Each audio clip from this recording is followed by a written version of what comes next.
objective of the workshop is that I don't know anything about SSC. Today morning I got up and I thought I want to crack SSC. आज सुबह उठा मैं and I thought I want to crack SSC. And that also not cracking SSC, I want to come in top 100. मुझे top 100 में rank लाना है. This sounds very illogical, right? कि आज सुबह उठा और 2 महीने पहले your exam is on 8th May, right? Right? And today is what? 20th. So how many days are left? 70 days. 70 days. So almost 2 days. अभी नहीं उठते हैं, 10 दिन और सो लेते हैं. We'll get up on after 10 days. If that is my strategy and if I have such a less time, what all I can do so that I can crack this examination with a basic minimum knowledge. See, the workshop which we have decided today has 3 parts. First, what I will take, you have to tell me whether it was gas or it had a material. Why I have worked very hard on making this PPT with all my knowledge of UPSC preparation, teaching with Career Launcher and various other institutes. Okay. And then a second part will be a maths faculty will come, a maths or reasoning faculty. He will tell you how you can do that. And last, an expert will come who will be talking only about the various posts, because there are various posts which has been added, the age limit has been increased, so that doubt will be clarified. Okay. So see, this is I have done that art of cracking SSC exams is just 2 hours, and after 2 hours you all will become income tax inspector, excise inspector, whatever you want. ठीक है, 2 घंटे की बात है. Now see, my class is not to give data. My class is to take and understand your mindset. अच्छा ये बताइए, have you started some preparation? कुछ preparation चालू किए हल्का फुल्का? लेकिन मुझे वो उन बच्चों का बिल्कुल डेटा नहीं चाहिए जिनका प्रिपरेशन हो चुका है. I want those guys जिनका प्रिपरेशन सिर्फ 10% हो, only 10%. Who are my attentive students? अगर 10% से ज्यादा कर लिया है तो फिर आप मेरे गोले से बाहर चले गए. ठीक है, किसका 10-20% हो चुका है? See, all of you have white page and pen. Just I want to go, you have to do exercise with me. देखिए ये टायर 1 एग्जामिनेशन है. ये 50-50 क्वेश्चन हम सबको पता है और नेगेटिव कितना है -0.25. Can you do me a favour? आप ये लिख लीजिए कि जनरल इंटेलिजेंस जो रीजनिंग है, जनरल अवेयरनेस है, एप्टीट्यूड है, इस 50-50 क्वेश्चन में how much you can score with the current knowledge. Just write exercise I am giving you, then only you can understand कि out of 50 questions which you see here, how much you can score reasoning with your current 10% of preparation in maths, in aptitude and comprehension English. Just write that. How much you can score? Maths में 50 में कितना score करेंगे आप with current hard work और intelligence? Reasoning में कितना score करेंगे?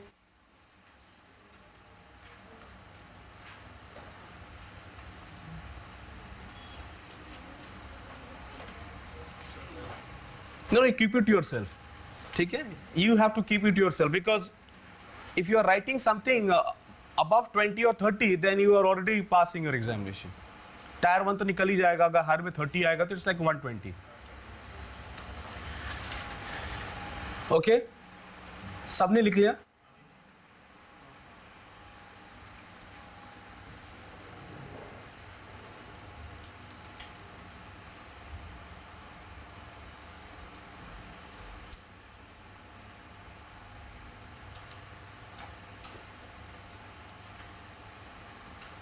Okay, now do me a favor. Maths में, रीजनिंग में top 3 topics in which you are very good. आपको पता है कर सकते हैं. रीजनिंग में ऐसा 3 टॉपिक आपको बहुत अच्छे से आता है. मैथ्स में टॉप 3 टॉपिक जो आपको बहुत अच्छे से आता है, इंग्लिश में और जीके में. अगर ये आएगा तो आप कर सकते हो विद करंट प्रिपरेशन. अगर नहीं है डोंट राइट, अगर है तो आप लिख लो. Because I'm going to take you somewhere where I can see that if I do certain things, मेरा सक्सेस होना 100% श्योर है. Just top 3 topics. Let me see आपका top 3 topics वो एरिया से है कि नहीं जहाँ से एसएससी सबसे ज्यादा क्वेश्चन पूछती है. Now in my class, how many of you are from engineering background, technical background? Only you. ठीक है. I will ask certain questions. अच्छा, engineers मुझे ये बताओ, अगर 50 क्वेश्चन मैथ्स का है तो आप मैथ्स में से कितने क्वेश्चन कर सकते हो? सर इतना तो मेरा मैथ्स में श्योर शॉट आएगा. 25. So the guys who are non engineers, जो नॉन इंजीनियर्स हैं, आप इस बात का दिमाग से टेंशन निकाल दो, क्योंकि इंजीनियर्स कितना करने के लिए बोल रहे हैं? मैक्सिमम 25. ठीक है, तो अगर आपने 15 या 10 भी लिखा है तो कोई बात नहीं है. सी I understand, ये बात सच है कि we have to work hard to get our goal. But if you are working on definite goal by knowing your strengths and weaknesses, that it become very much easier. Everybody has written. Should we move ahead? Now see, this is tier 2. We all know that in paper 1, that is quant, there are 100 questions, 2 marks each. Okay? The syllabus of paper 1, tier 1 and tier 2, 70% it is similar. Only 30% difference is there. सिर्फ यही चीज आपको इस slide में समझानी है. Okay, for the first time, you know, they have added a gazetted post in SSC. You know ना, this paper for General Study Finance and Economics. If you see the grade पे, सबका grade पे है 4600 या 4200, पर इसका grade पे है 4800. But we require certain specific qualifications like finance and economics. So this has been added. Then the profile of cabinet secretariat. The age was 27, but now the age has increased to 30. So all those people जिनके SSC का job लगा है लेकिन वो दिल्ली में नहीं है, वो बाहर हैं, they all have come back to give that examination. तो इस बार कंपटीशन थोड़ा डिफिकल्ट हो सकता है क्योंकि जिन्होंने SSC क्लियर कर ली है जनरल कैटेगरी में, but now they are 28 and 29 already into services. They will all come back for this exam. Why? Because they want to work for Delhi. They want to stay in Delhi. Okay. So we have to keep into mind. Plus this post has also been added, but it has a specific qualification required. You all know that this time they have removed tier 3 से क्या हटा दिया? Interview. Interview is not there. लेकिन हाँ, अगर interview post के लिए पहले जान जाते हो तो एक किसी एग्जाम के लिए आजकल कौन सा टेस्ट होगा? कंप्यूटर. तो you should have basic knowledge of PPT and Excel sheet. ठीक है, उसके बाद कुछ स्किल सेट होगा जहां भी एप्लीकेबल है, and last you know document verification. This is basic information, right? Now I am going to play with the numbers of SSC. I am going to play bit technical, थोड़ा ग्रॉस अंदर जाएंगे. You know ना general, see, I will not going to ask you आपका क्या category है, but I want everybody to focus on only on these numbers. I don't want you to focus on this number. Even अगर आप किसी category में आ रहे हैं, it's fine, it will help you. लेकिन I don't want my student to think about these categories. You have to match here. So just write down the cutoff. आप 2015 cutoff लिख लो अपने कॉपी में, कितना है? 102. Please write it. Please write 2015 cutoff of tier 1, 102. Out of how much? Out of 200. What is the percentage of cutoff? Percentage? 51%. So write that. The cutoff percentage itself is 51%. Write it.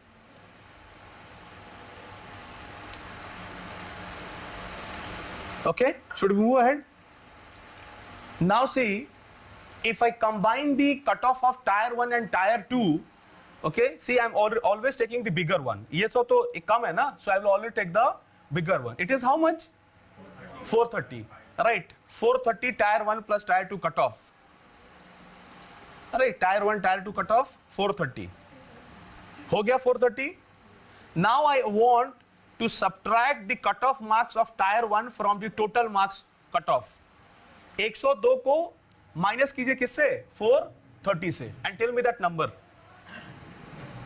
Tyre 1 का cut off 102 है, combine tyre 1 tyre 2 का cut off है 430. कितना हो गया? 328. 328 out of how much?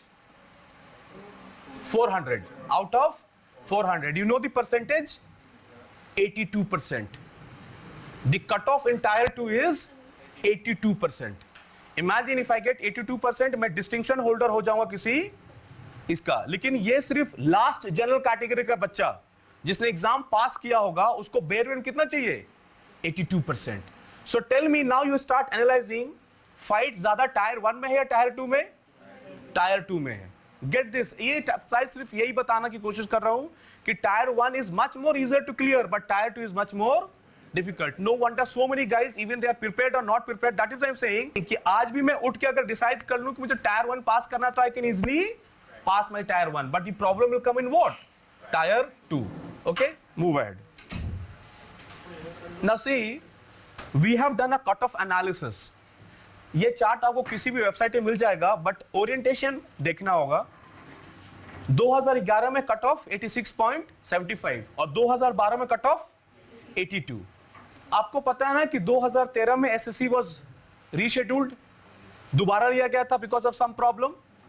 जो 2013 का पहला टायर 1 का एग्जाम हुआ था उसका कट ऑफ बहुत कम था, लेकिन अचानक से कट ऑफ बढ़ के 102 गया था। इमेजिन, जो cut off was around how much percent?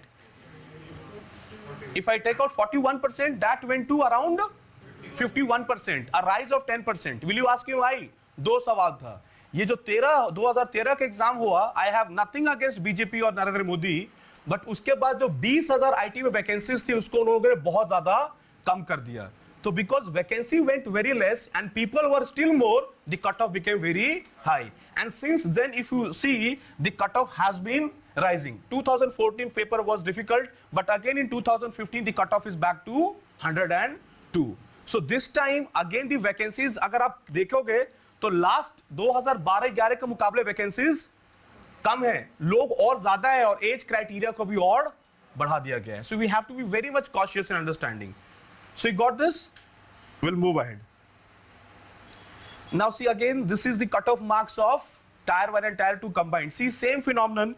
पीछे भी आपने अगर देखा होगा कि 2013 का कट ऑफ 102 था एंड 2012-2000 का कट ऑफ कम था। Again you see the same trend will happen. 2012 और 2011 कट ऑफ देखो 349 to 354, but just see the cut off 2014 and 2015, it is, see कितने का डिफरेंस हो गया है, almost 80-90 marks have been increased. So this time interview नहीं है, this time there is no interview. Interview भी एक शॉर्ट लिस्टिंग करते था, इसमें क्या है कि if you are performing in Tier 1 and Tier 2, you are bound to clear it.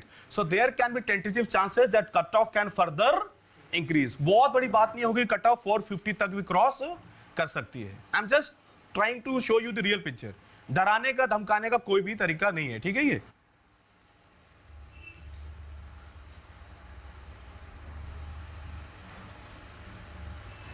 अब how to score 130 plus in Tier 1, ठीक है, how to score. See, there are a lot of doubts in my mind कि sir मुझे 200 question पूरे करने हैं या मुझे कितने क्वेश्चन करने चाहिए ताकि मेरा स्कोर कंफर्म हो जाए। टू बी वेरी फ्रैंक, अब मैं आपको एग्जामिनेशन हॉल के अंदर ले सकता हूं, ठीक है, कैमरामैन दीपक चौरसिया के साथ सीधा एग्जामिनेशन हॉल के अंदर। आपको पेपर मिला, आपने पेपर खोला, ठीक है, all sweat, heart beat is increasing, the pressure of parents, prayers of friends, दोस्त एसएससी बन चुका है, अभी भी मुखर्जी नगर की रतलाम की गलियों में घूम रहा हूं, कीचड़ में घूम रहा हूं, क्या होगा मेरा, ये सब चल रहा है और पेपर मेरे सामने पड़ा हुआ है। अब मेरे सामने 4 चक्रव्यूह है, मैथ्स करूं, जीके करूं, इंग्लिश करूं या रीजनिंग करूं। एसएससी में होता क्या है, हमारा जो सबसे अच्छा एरिया हम उस पर जाते हैं। अगर पहला 8 क्वेश्चन हमने नहीं बना पाया तो उस सेक्शन से विश्वास ही उठ जाता है, ठीक है। उसके बाद हम किसी और सेक्शन में जाते हैं, अगर उसको किया, अगर उसका 5 क्वेश्चन हुआ तो अपने ऊपर से विश्वास उठ जाता है, और तीसरे सेक्शन में गया और वो भी नहीं आया होते, एसएससी के ऊपर से विश्वास उठ जाता है। जहर होता तो कहीं खा लेता मैं, right. This kind of mindset is happening, this is just happening because you are not planning yourself. आपका स्ट्रैटेजी प्लान्ड नहीं है, और खुदा ना खास्ता अगर आपने बगल वाले बच्चों को देख लिया कि उसने 20 गोले मार लिए हैं तो हार्ट अटैक की संभावना है। Getting my point? These are things which is happening inside my examination hall. ये एंजाइटी को बाहर निकालिए, rest, deep, take a deep breath. अगर आपने मेहनत की है तो अगर आपके पसीने छूट रहे हैं, टेक माय वर्ड्स, सबके पसीने छूट रहे हैं। Just give your best and leave the rest. अगर मैं 200 क्वेश्चन को इक्वल टाइम दूं तो मेरे पास एक क्वेश्चन के लिए कितना टाइम रहेगा? 36 seconds. But tell me, in 36 seconds, neither you can do RC, neither you can do GK, neither you can do maths, neither you can do reasoning. So what should be my attitude?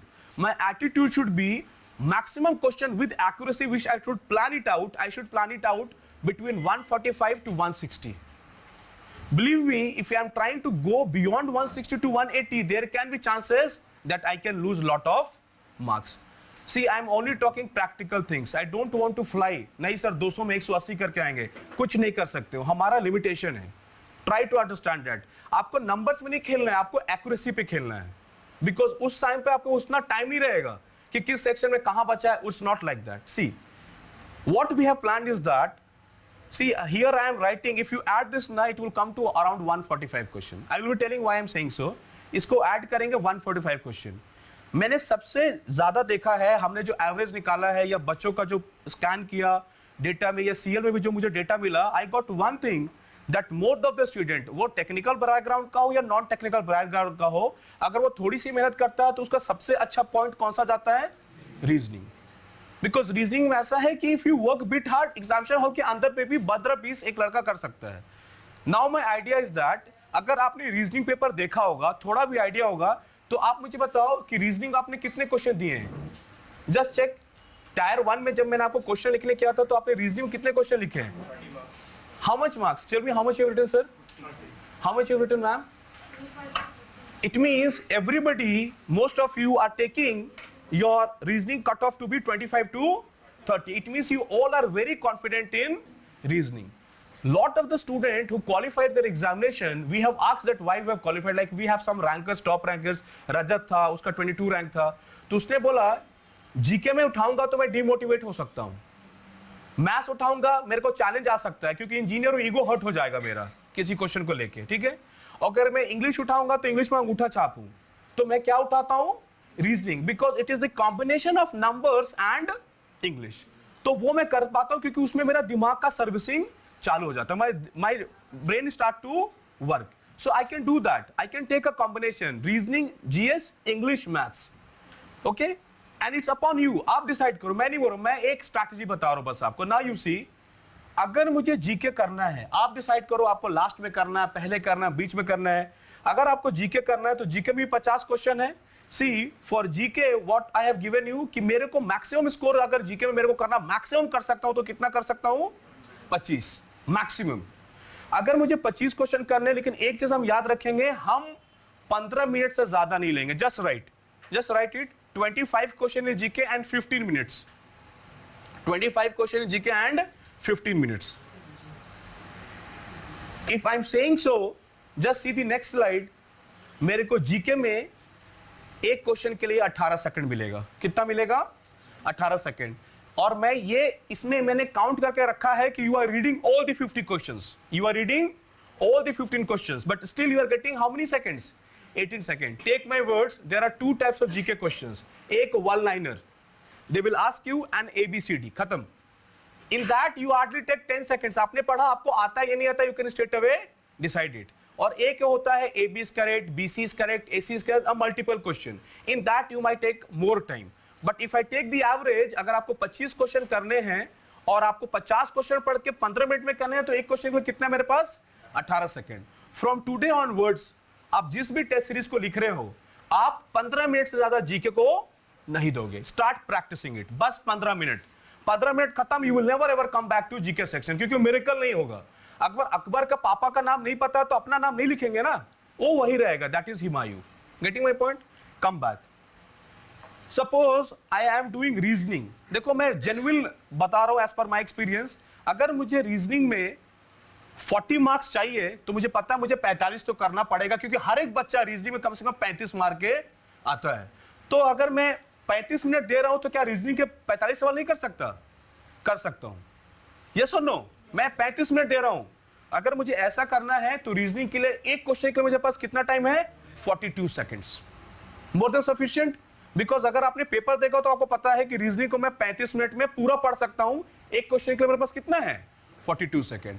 मैं आपको इतना क्यों बता रहा हूं? क्योंकि जब भी आप किसी भी सेक्शन को उठाएंगे तो आपके दिमाग में एक रिलैक्स एटीट्यूड होगा कि कोई बात नहीं, मुझे तो इसको 15 मिनट देने ही है, मुझे इसको 35 मिनट देने ही है। अब आपको प्रैक्टिस ये करना है कि आप 35 मिनट में वो क्वेश्चन का लक्ष्य को पार कर पा रहे हो या नहीं।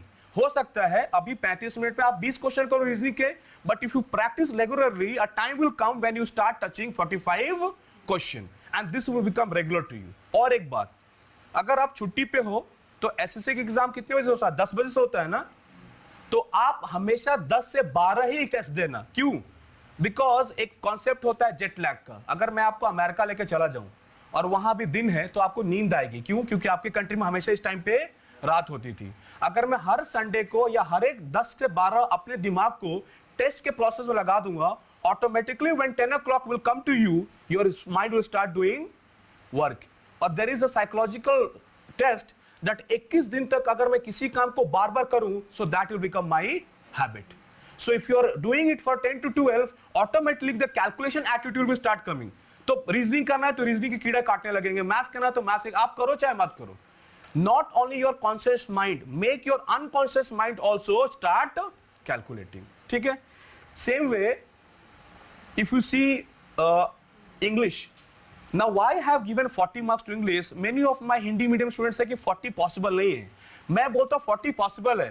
आप सेंटेंस करेक्शन और रीडिंग कॉम्प्रिहेंशन को हटा दो, उसके बाद बचा क्या? सिर्फ रट्टाफिकेशन, idiom, phrases, vocabulary, synonyms, antonyms. ये क्या है? रट्टाफिकेशन. Either you know or you don't know. वो भी जनरल नॉलेज ही है, या तो आपको आता है या तो आपको नहीं आता है. हाँ, in sentence correction, error finding and may be reading comprehension you can take time, but आपको ही पता है कि एसएससी का रीडिंग कॉम्प्रिहेंशन कितना आसान होता है. To be very frank with you. So that is why I have given how much time?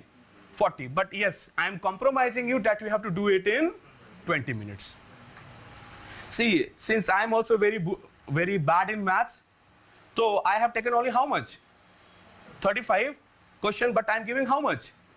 50 minutes. It means I am giving almost 60 seconds for a question. But here is a catch. If you can plan much more better than me, that you do not require in certain question, how much? 1 minute, you can utilize it some other question. Now, I have this time management skill set. अब ये बहुत stupid लगेगा, लेकिन मैं आपको बताना चाहता हूँ. ये इस पेन को पहचानते हैं ना? You know this pen? इस पेन का नाम है गोला पेन. ओमर शीट भरेंगे ना, हर एक क्वेश्चन में 2 सेकंड बचेगा. हर एक क्वेश्चन में 2 सेकंड, यानी 200 क्वेश्चन मार्क करने में कितना मिनट बचेगा? 5 मिनट. एक 2 घंटे के पेपर में अगर मैं 5 मिनट बचा लेता हूं ना, मेरी जिंदगी संवर सकती है. यस और no? So mark your Omar sheet with this gola, this pen only, because this will save around 2 seconds in your paper, and overall you can save 5 minutes. Now there are various ways of Omar sheet marking. One, guys, what they do, they first complete all the section and then they go for Omar sheet marking. One, what they do, they do the question and they mark it. Both are time taking. पहला वाला तो suicidal है. क्यों? अगर मैंने पूरा section कर दिया और मार्क करना चालू कर दिया और ऊपर नीचे हो गया तो बहुत दिक्कत है. See, I tell you, there are 2 types of brains, left side and right side. The left side brain is strategical and right side of brain is operational. दोनों का इस्तेमाल करो. आपने एक पेज में ना 5 क्वेश्चन होते हैं. Once you have done that, start marking it. Why? Because then your left brain will rest and right brain is working. Accuracy will be high. Plus, whenever you are completing the complete section, आपको डब्बा दिखता रहेगा कि 1 के 10 के बीच में आपने 3 question नहीं किए हैं, 10 से 15 के बीच में आपने 2 क्वेश्चन नहीं किए हैं, और एक्यूरेसी भी साथ में चलती रहेगी. So that way you won't realize. आप अगर एक एक करके करते हैं, you take 10 minutes of OMR sheet marking, लेकिन आप मेरे मेथड से करेंगे तो you will take 7 minutes. You have said how many minutes? 3 minutes. So I have in hand how many minutes? 8 minutes. So 8 minute जो आपके पास बचा, आप जहां चाहें वो उसको वहां पे लगा सकते हैं. ठीक है? और ये एग्जामिनेशन में होता है कि मेरे को रीजनिंग पहले करना है या मैथ्स पहले करना है या जो भी करना है. अब ये प्रॉब्लम नहीं है, क्योंकि आपको पता है आप जो भी पहले उठाओ आपको टाइम तो उतना ही देना है. That is the big issue. So I will not be fine कि भाई अंडा पहले है या मुर्गी पहले है, मेरे को नहीं मतलब है. I know my time and I have to practice from today itself. Right? Now let's move ahead. अब मैंने क्या किया कि हर स्टूडेंट तो 135 140 तो स्कोर नहीं कर सकता ना. ठीक है? आई हैव डेटा, क्यों नहीं कर सकता, काहे नहीं कर सकता. तो मैंने क्या किया कि जब कट ऑफ सबसे बड़े बड़े थे, मैंने उन सब कट ऑफ को निकाला और उनका एवरेज निकाला, तो मेरा कट ऑफ का एवरेज आया 103. देखो, अगर मैं कट ऑफ का एवरेज निकालता हूं तो मैं सिर्फ कट ऑफ का एवरेज नहीं निकाल रहा हूं, मैं उस साल का कंपटीशन, टफनेस, इजीनेस, इन सब का भी एवरेज निकाल रहा हूं. तो उसका एवरेज आया 103. अब मैं और गरीब बना देता हूं खुद को कि रीजनिंग में कितना स्कोर करना है? जस्ट 35. मैथ्स में कितना स्कोर करना है? जस्ट 25. इंग्लिश में जस्ट 30 एंड जीके का 15. आपका एटीट्यूड अलग हो सकता है कि सर नहीं, मैं इसमें और कम करूंगा, इसमें और ज्यादा करूंगा, बट कुछ भी करोगे आपका स्कोर 105 से नीचे नहीं जाएगा. You will never ever go below 105 because the paper is itself, some of the sections are very much easy. Okay, so this is what I have done, and this has been done by taking the score of lot of student who has actually given their SSC examination, right? अब reasoning के कुछ topics हैं. ठीक है? For example, you see this topics, These are the topics which are very much easy.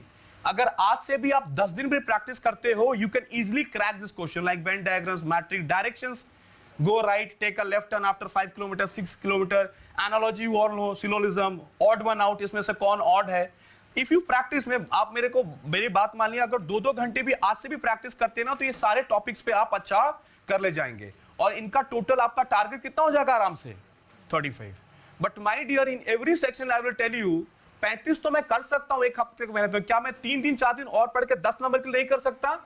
कर सकता हूं. Because अगर हर एक सेक्शन में आप 5-5 क्वेश्चन का लीड लेंगे तो आई विल शो यू कि लास्ट में आप कितने आगे जाएंगे.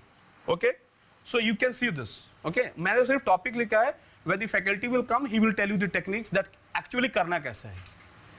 सो this is about reasoning. See mathematics सबको पता है ना, डेटा इंटरप्रिटेशन आता है, कभी 10 आता है, कभी 7 आता है. अगर आपका परसेंटेज अच्छा है ना, if your percentage ratio proportion is good, आप डीआई का कोई भी सवाल कर सकते हो. बिकॉज मैक्सिमम टाइम हमें क्या आता है, ग्रोथ कितना है, ये कितना है, परसेंटेज से आता है. बहुत टाइम पे ऐसा होता है कि just by visualizing it you can get the idea that this is there. तो ये 7 क्वेश्चन कर सकते हैं.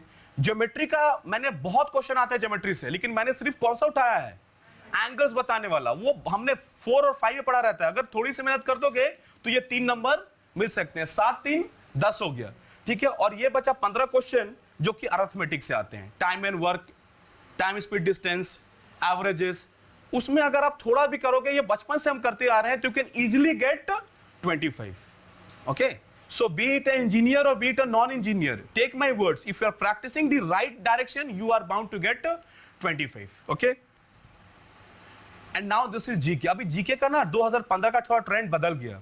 उन्होंने साइंस एंड टेक्नोलॉजी कितने क्वेश्चन पूछ दिए, 22 क्वेश्चन, ठीक है.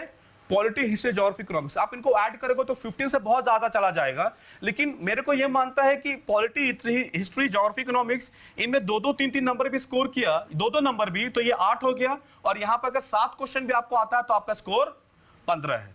Easily you can get it, because ये तो डेड सब्जेक्ट है ऑलमोस्ट. हाँ, अगर कुछ करंट अफेयर्स बहुत बड़ा नहीं हुआ तो they will not ask you, but they are going to ask you. और हम सबको भी पता है कि जनरल साइंस जो पार्ट होता है एसएससी में, it is very much important. In biology specifically diseases, अगर आप देखोगे तो 1-2 डिजीज के बारे में पूछता रहता है. हिस्ट्री की बात करूं तो बुद्धिज्म और जैनिज्म के बारे में पूछता ही रहता है. अगर मैं ज्योग्राफी की बात करूं तो रिवर्स, ठीक है, नेशनल हाईवेज और या तो कोई टाइगर रिजर्व्स, इन सब के बारे में डायरेक्ट क्वेश्चन आता ही आता. और if there is some cyclone it is there, but Indian geography is much more important than the world geography, ठीक है, if you follow the questions. ठीक है, इंग्लिश में वोकैब, इडियम, फ्रेजेस, देखिए 2 पार्ट है इंग्लिश में. एक है conceptual based, these 2 are you can say is conceptual and these are memory based. ठीक है, सो ये 23 क्वेश्चन मेमोरी बेस्ड है और ये ग्रामर है, रीडिंग कॉम्प्रिहेंशन है. To be very frank with you, reading comprehension में you can easily get the marks. 2 तरीके होते हैं रीडिंग कॉम्प्रिहेंशन का. जो लोग सिविल सर्विस पढ़ाते हैं, आप पैसेज उठाते हो तो 2 ही बातें होंगी, या तो पैसेज पहले पढ़ रखा होगा, मतलब उस टॉपिक, या तो नहीं पढ़ा होगा. अगर पैसेज के बारे में पहले से पता है तो क्वेश्चन पहले पढ़ लो, क्योंकि आपको टॉपिक पता है. अगर पैसेज बारे बिल्कुल नहीं पढ़ा तब पैसेज पढ़ो, फिर जाके क्वेश्चन पढ़ो. ठीक है, दैट इज आपका इंग्लिश टीचर बताएगा कि रिग्रेशन क्या होता है, मेंटल मैपिंग क्या होता है, माइंड स्ट्रक्चर क्या होता है, वोकैब क्या होता है, दैट यू कैन से. But yes, if your vocabulary is good, थोड़ा सा अच्छा है, तो रीडिंग कॉम्प्रिहेंशन और भी आसान हो सकता है. तो मैं मान के चलता हूं कि अगर मेमोरी वाला काम आपने अच्छे से कर लिया तो ग्रामर तो चलो सबको आए नहीं आए, लेकिन आप अगर इन दोनों क्वेश्चन को भी, 33 क्वेश्चन को भी हैंडल करते हो तो आप you can gate easy marks, because ये डायरेक्ट है. Okay, now see why I was telling you that अगर मैंने कट ऑफ क्लियर कर लिया 105, तो याद रखो अगर आपका स्कोर 100 के प्लस है, 100 प्लस, तो आपके जैसे और कितने बच्चों को मिला ये score, 85,834.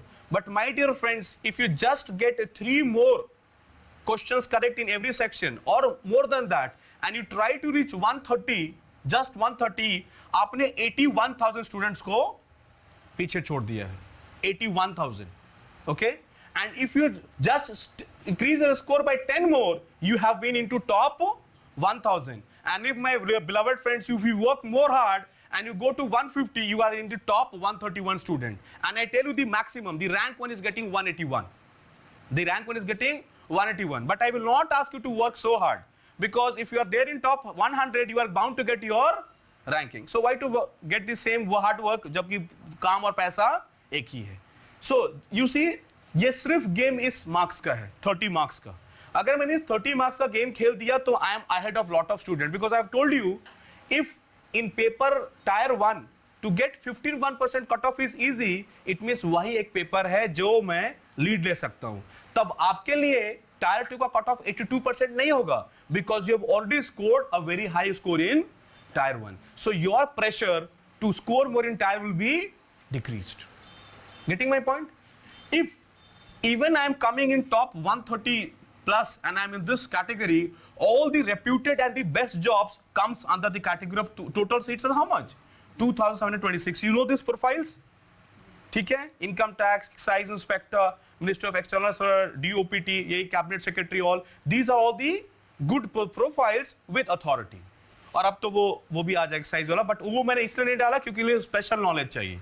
Getting my point? So I can easily get through. तो जॉब तो पक्का है, आपको एसएससी बनना ही बनना है, पर एसएससी में अगर अच्छी रैंक मिल गई तो your life is well settled.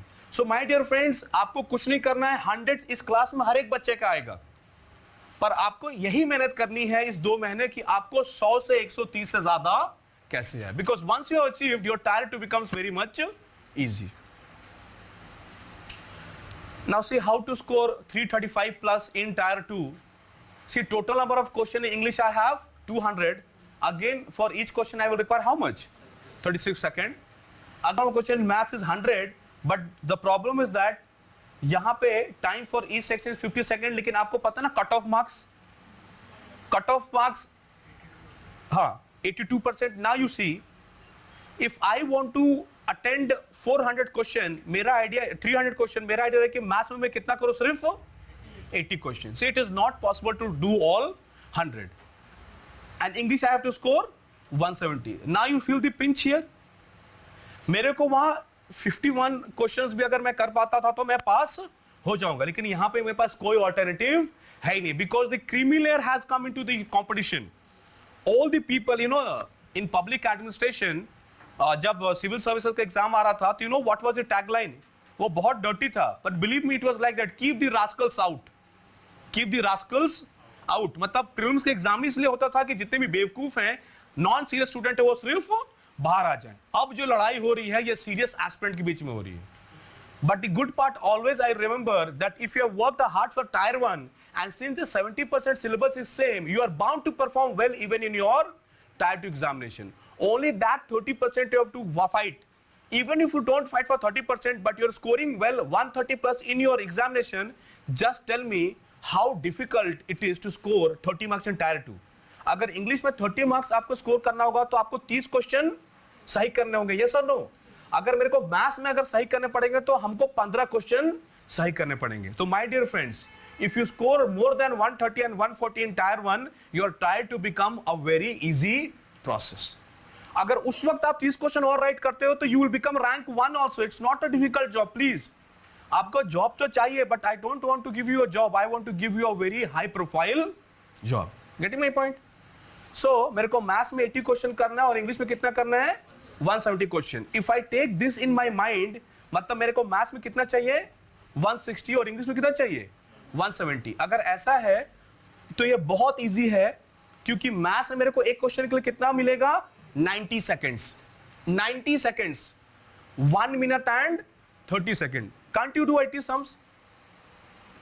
मिल रहा है ना, मैं कुछ गलत नहीं, आप खुद कैलकुलेट कर लो कितना मिनट मुझे मिल रहा है, 90 सेकेंड. अगर आपने मैथ्स में अच्छी खासी प्रैक्टिस की हो तो एसएससी में कोई भी ऐसा सम वो नहीं देते हैं जो आप 2 मिनट से ज्यादा लो मैक्सिमम. अगर आपको लग रहा है इट मींस यादर आपका कॉन्सेप्ट में प्रॉब्लम है, या तो आपने जो स्ट्रैटेजी लगाई है वो स्ट्रैटेजी ही गलत है. Okay, because they are not choosing people to work in NASA, they are choosing people to work with the documentation work. SSC के जितने भी लोग होते हैं उनका मैक्सिमम किसके काम होता है, डॉक्यूमेंटेशन का, maximum work in documentation. So and English I can not help, but you have to do it now in how much second, 42 seconds. Okay, because the situation is same here. 200 question का 200 question ही रह गया. But again यहां पर भी क्या है, vocab, idiom, phrases 70% similar है. So I can do that. Okay, now if I want to do this many questions, again I will give you a rough picture. See, these were the questions which they have asked in 2014 and 2015. So my dear, आपको अगर पता ही है कि कोई section में जम के question पूछा जाता है, तो क्यों ना आज से मैं उसी सेक्शन पे काम करूं? Like for example, you see, if I take geometry, trigonometry and algebra, okay, they are always in the high and mensuration. But the guys who say, sir, ये तो कोई पढ़ा नहीं, कोई बात नहीं, तुम ये ले लो, बराबर ही आएंगे हम लोग. If I take all this DI, number system, percentage, time, profit, ratio, mixture, these are very easy subject. मैं तो बोलता हूं कि अगर परसेंटेज या रेशियो प्रपोर्शन ही आ गया आपको ढंग से, तो हिसाब कर सकते ही नहीं, because you can apply percentage in almost everything. You can apply mixtures, alligation in almost everything. अगर proportion भी आ गया तो TSD निकालो, percentage निकालो. percentage भी क्या है, एक proportion ही तो है, और proportion क्या है, ये भी एक percentage ratio. 2/3 बोलो या उसको 66% बोलो, both are same. So command any 2-3 chapters in the mathematics and try to apply their concept in all of this arithmetic part. और मेंसुरेशन में तो आपको बताइए, जो है ज्योमेट्री बताइए, 3 क्वेश्चन तो एंगल्स के किस बच्चे को भी आता है.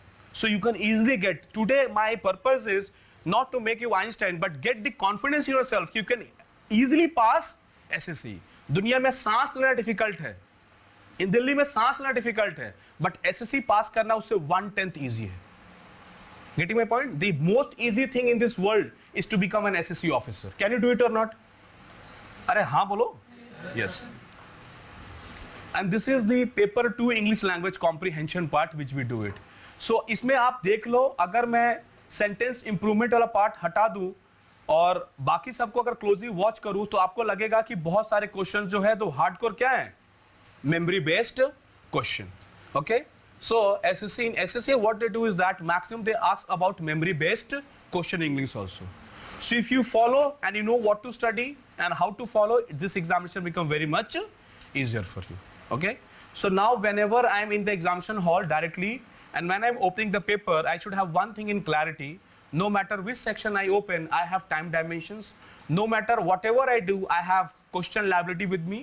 Depending upon the difficulty level, I can go 5 questions more and above, but I have shown you the average of 3 years. You have to score more than 120 to 130. Or second baat, I am not a student who will just talk about cutoff, because if I am clearing cutoff, it will become very difficult to get exemption through in tier 2. So I will score as much as possible in my tier 1, but there is a limitation. You cannot go beyond 160, because if you stick yourself to 160 to 145, accuracy will be higher and pressure on you will be reduced. So behind quantity, I will not depreciate my quality. Okay, so my PPT is done. Okay, it was very nice being with you. Now the maths faculty will come. Okay? 3 maths part आता है और part 4 आता है आपका English का part. Now the question is कि getting 100 marks is not tough. आपको 100 number लाने में दिक्कत नहीं है. आपको दिक्कत कहां पे है? आपको दिक्कत है 130 मार्क्स लाने में. 130 is very difficult, because see, it's not a problematic to get the 100 marks. The problem is to get the 130 marks. तो सर ने आपको बताया होगा कि अभी क्या है, देखो lots of approach are there. आप कैसे भी पेपर को सॉल्व कर सकते हो. There are so many approach, but I will tell you how you can maximize your score. ठीक है ना? क्योंकि मैंने देखा बहुत सारे बच्चे क्या होते हैं, कट ऑफ तो क्लियर हो जाता है प्रीलिम्स का, बट मेंस का कट ऑफ क्लियर नहीं हो पाता है. ठीक है, जैसे अगर आप देखो तो 1 लाख बच्चे करीब सेलेक्ट होते हैं. आपके करीब 1 लाख बच्चे सेलेक्ट होते हैं प्रीलिम्स टायर 1 के लिए, बट मेंस में क्या होता है, बहुत कम सिलेक्शन होता है. And the reason is same. Reason क्या है कि they don't know how to solve the paper. बहुत सारे बच्चे ऐसे हैं जिनको आता तो बहुत कुछ है, but they are not able to clear the examination. और उसका मेन रीजन क्या है? मेन रीजन है कि आपको पता ही नहीं कि पेपर को सॉल्व कैसे करना है. मैं तो एक ही चीज बोलता हूं कि आप लोग पेपर से भिड़ जाते हो. पेपर से भिड़ना नहीं है सर. आपको पेपर को सॉल्व करना है. पेपर से मारामारी नहीं करनी. आप लोग क्या करते हो, तलवार लेके चले आते हो एग्जाम में. आपको एक क्वेश्चन मिला, उससे लग गए आप लोग कि सॉल्व करके ही छोड़ेंगे. That is the, I can say, the worst approach. देखो मेरा तो एकदम सिंपल सा कहना, मान लो एक मैथ्स का क्वेश्चन है. सबसे पहली चीज आपके पास 4-5 चीजें होनी चाहिए. Which portion you have to solve first. Which portion you have to solve first. सबसे बेस्ट अप्रोच होती है, ये आपके लिए ट्रम्प कार्ड है. रीजनिंग का पोर्शन ऐसा है जो आपके लिए ट्रम्प कार्ड है. क्यों?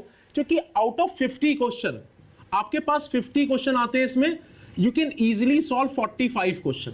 40 to 45 question you can easily solve. But the problem is where, the problem is कि वो 45 क्वेश्चन कितने मिनट में सॉल्व कर रहे हो आप। तो मैं आपको बता रहा हूं 4-5 सेक्शन ऐसे हैं आपके पास जहां पे आप डायरेक्टली हिट करके अराउंड 30 क्वेश्चन तो बिल्कुल आसानी सॉल्व कर सकते हो। उसके बाद प्रैक्टिस पे डिपेंड करता है। 30 क्वेश्चन पे कहां की, एक आप सिलोलिज्म देखो, आपको पता है syllogism, all A are Bs, all Bs are Cs, हर साल 2 से 3 क्वेश्चन आते हैं।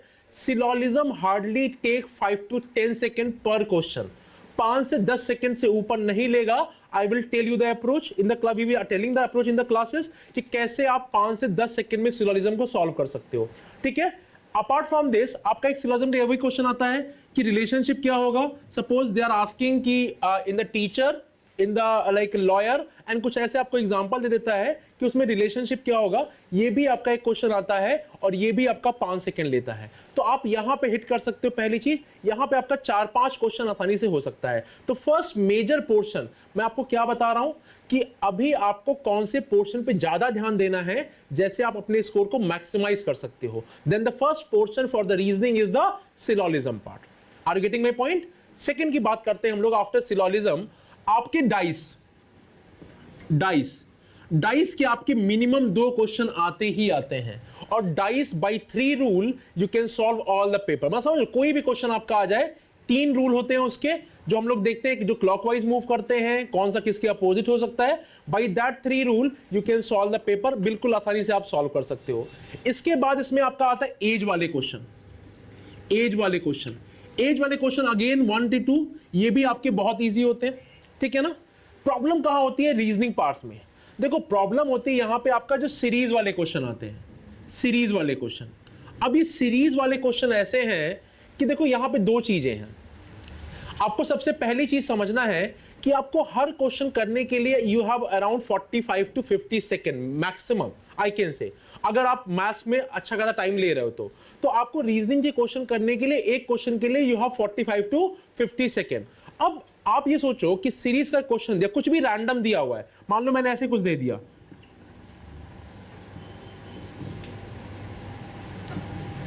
Sorry, what will be the next term?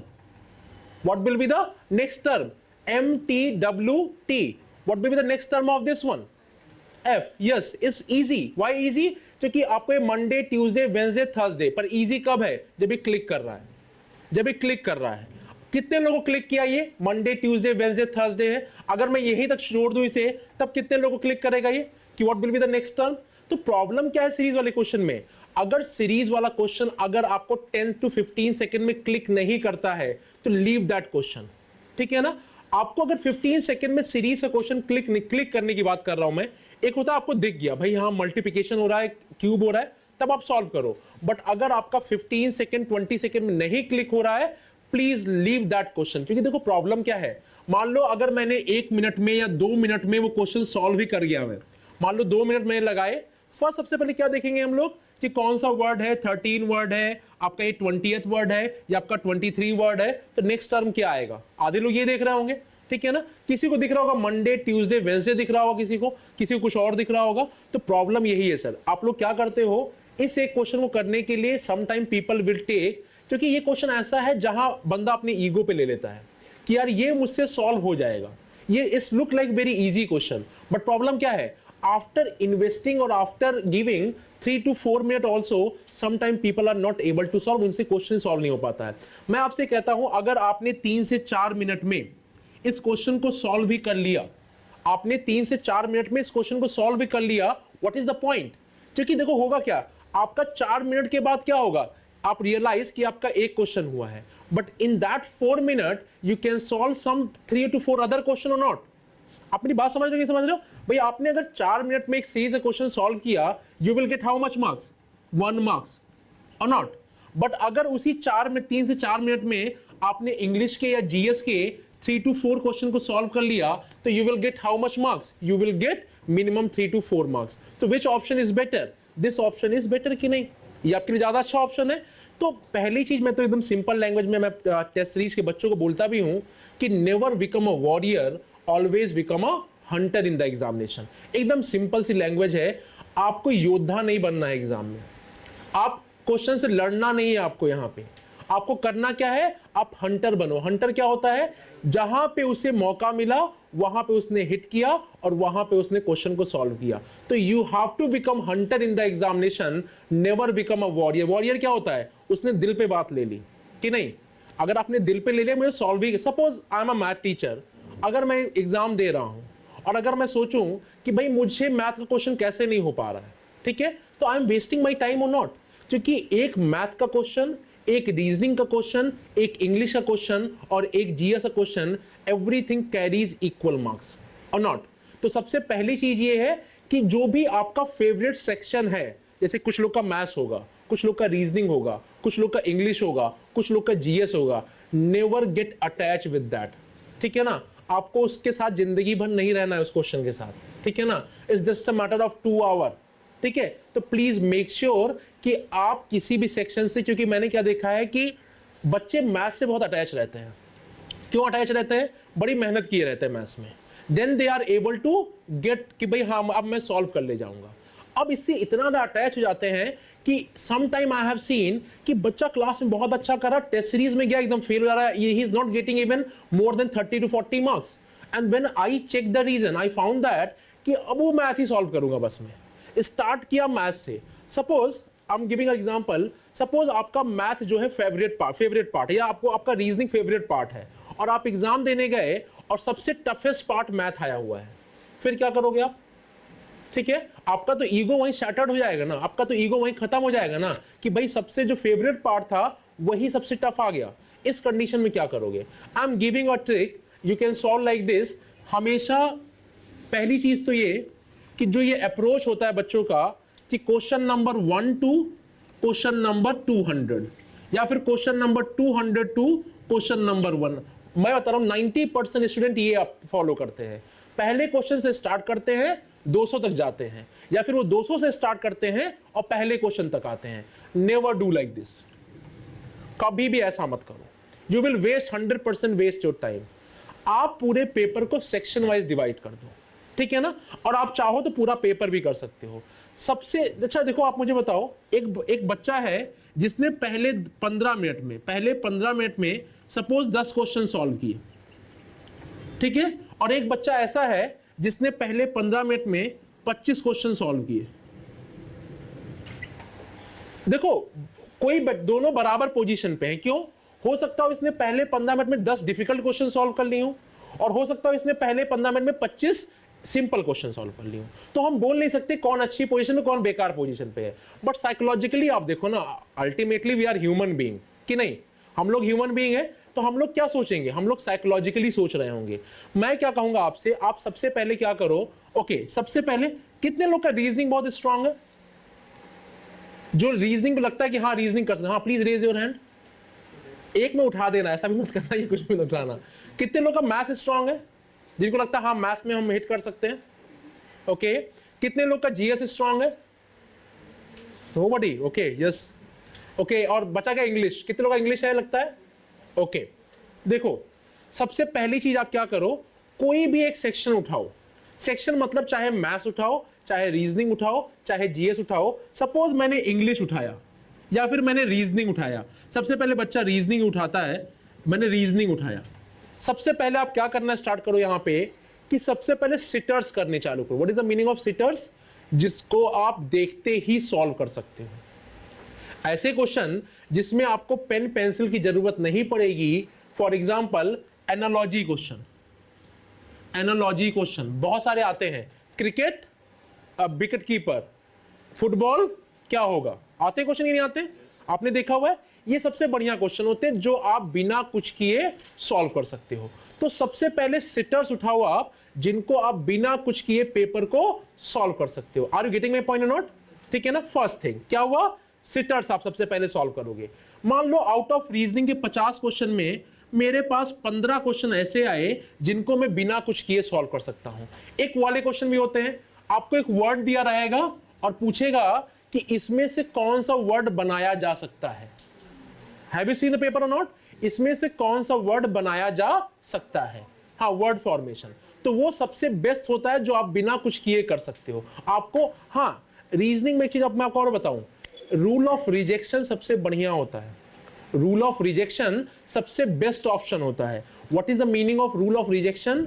Instead of finding out कि कौन सा ऑप्शन सही है, हमेशा ट्राई करो कौन सा ऑप्शन गलत है। आप देखो आधी रीजनिंग तो वैसे ही सॉल्व हो जाएगी, ठीक है ना? क्या बोला मैंने?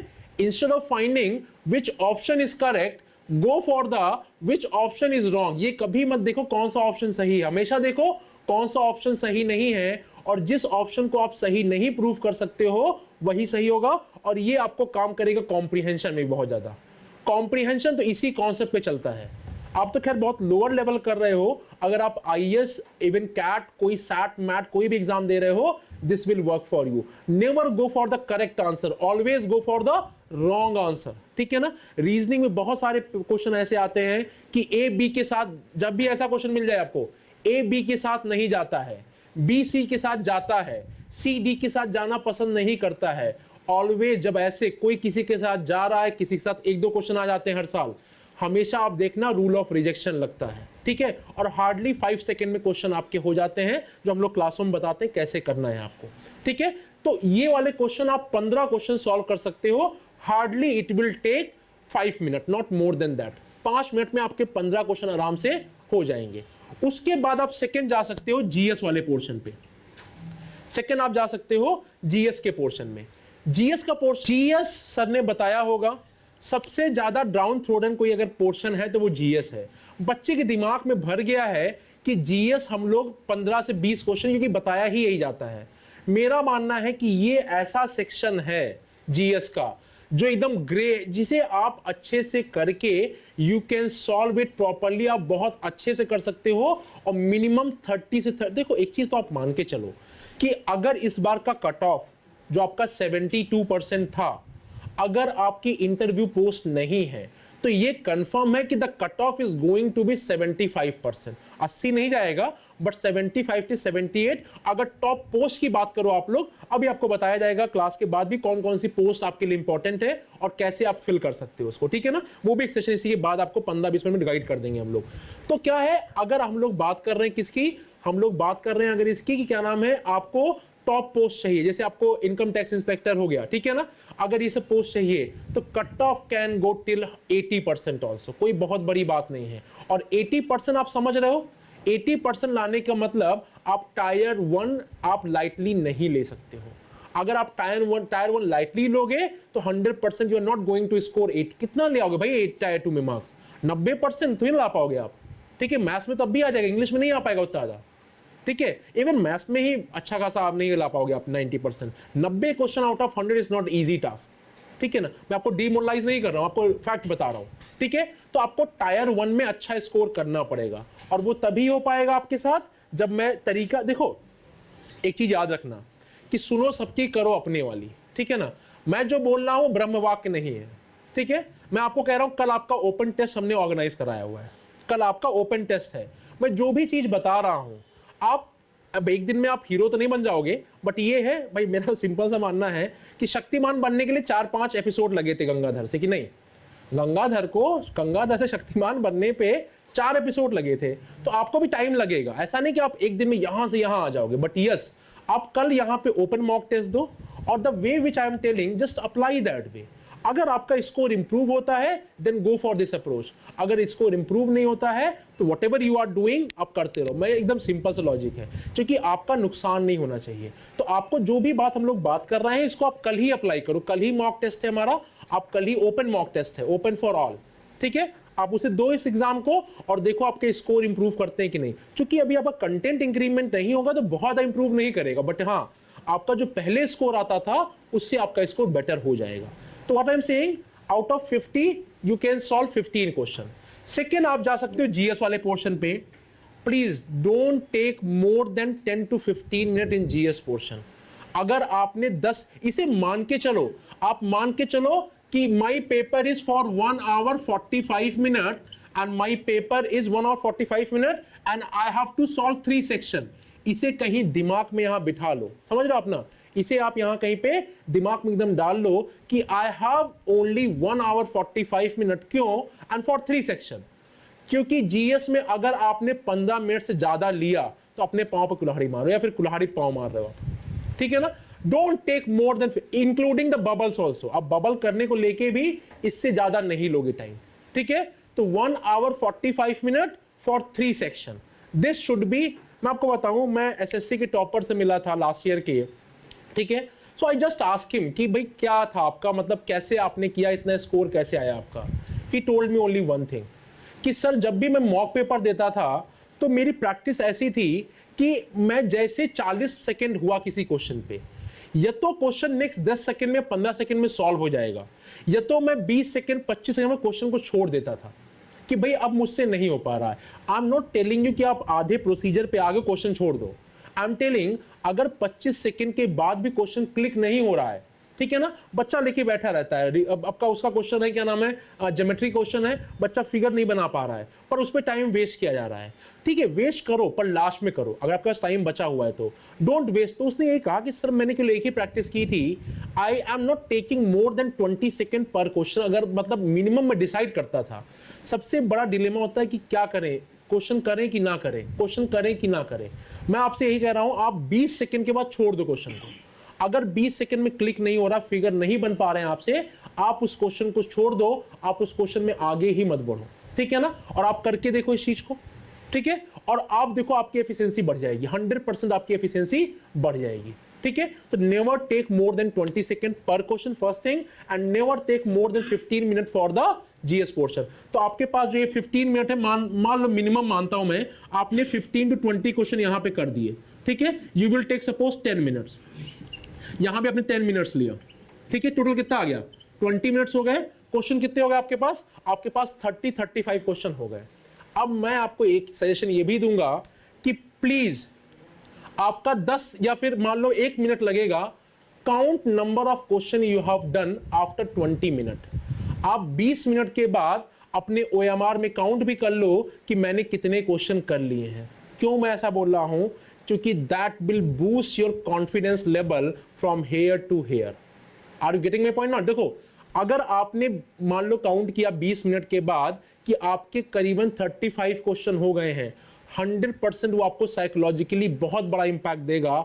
And I have tried all this thing, मैं आपको ऐसे नहीं बता रहा हूं कि बस बता दे रहा हूं, आप कल ही करके देखो and you will see the result.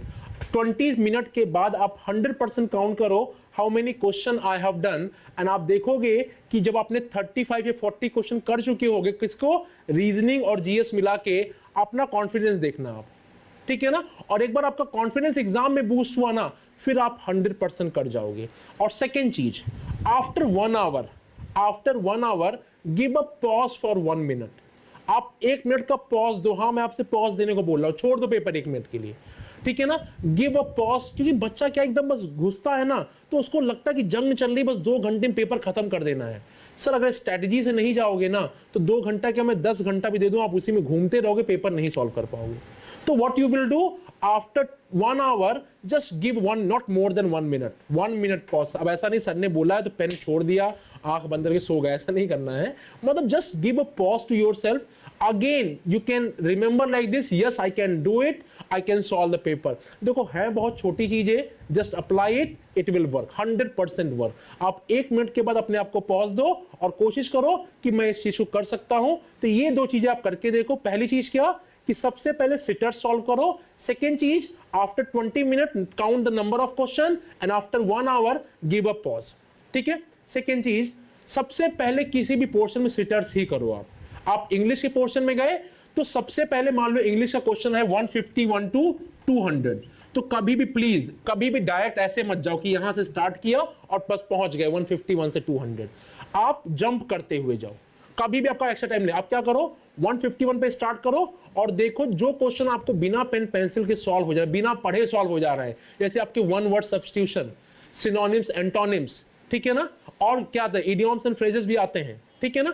जो भी आपको बिना कुछ किए, समझ रहे ना, बिना दिमाग लगाए, जो 5 सेकंड 10 सेकंड वाले क्वेश्चन है, भाई सिनोनिम्स एंटोनिम्स क्या है, आता है तो आता है, नहीं आता छोड़ दो आप उसे। आप उसको पहले भी किसी भी पोर्शन में आप सिटर्स मतलब जो बिल्कुल इजी पोर्शन है, तो आप किसी भी पोर्शन में डायरेक्टली नहीं करोगे क्वेश्चन पेपर को।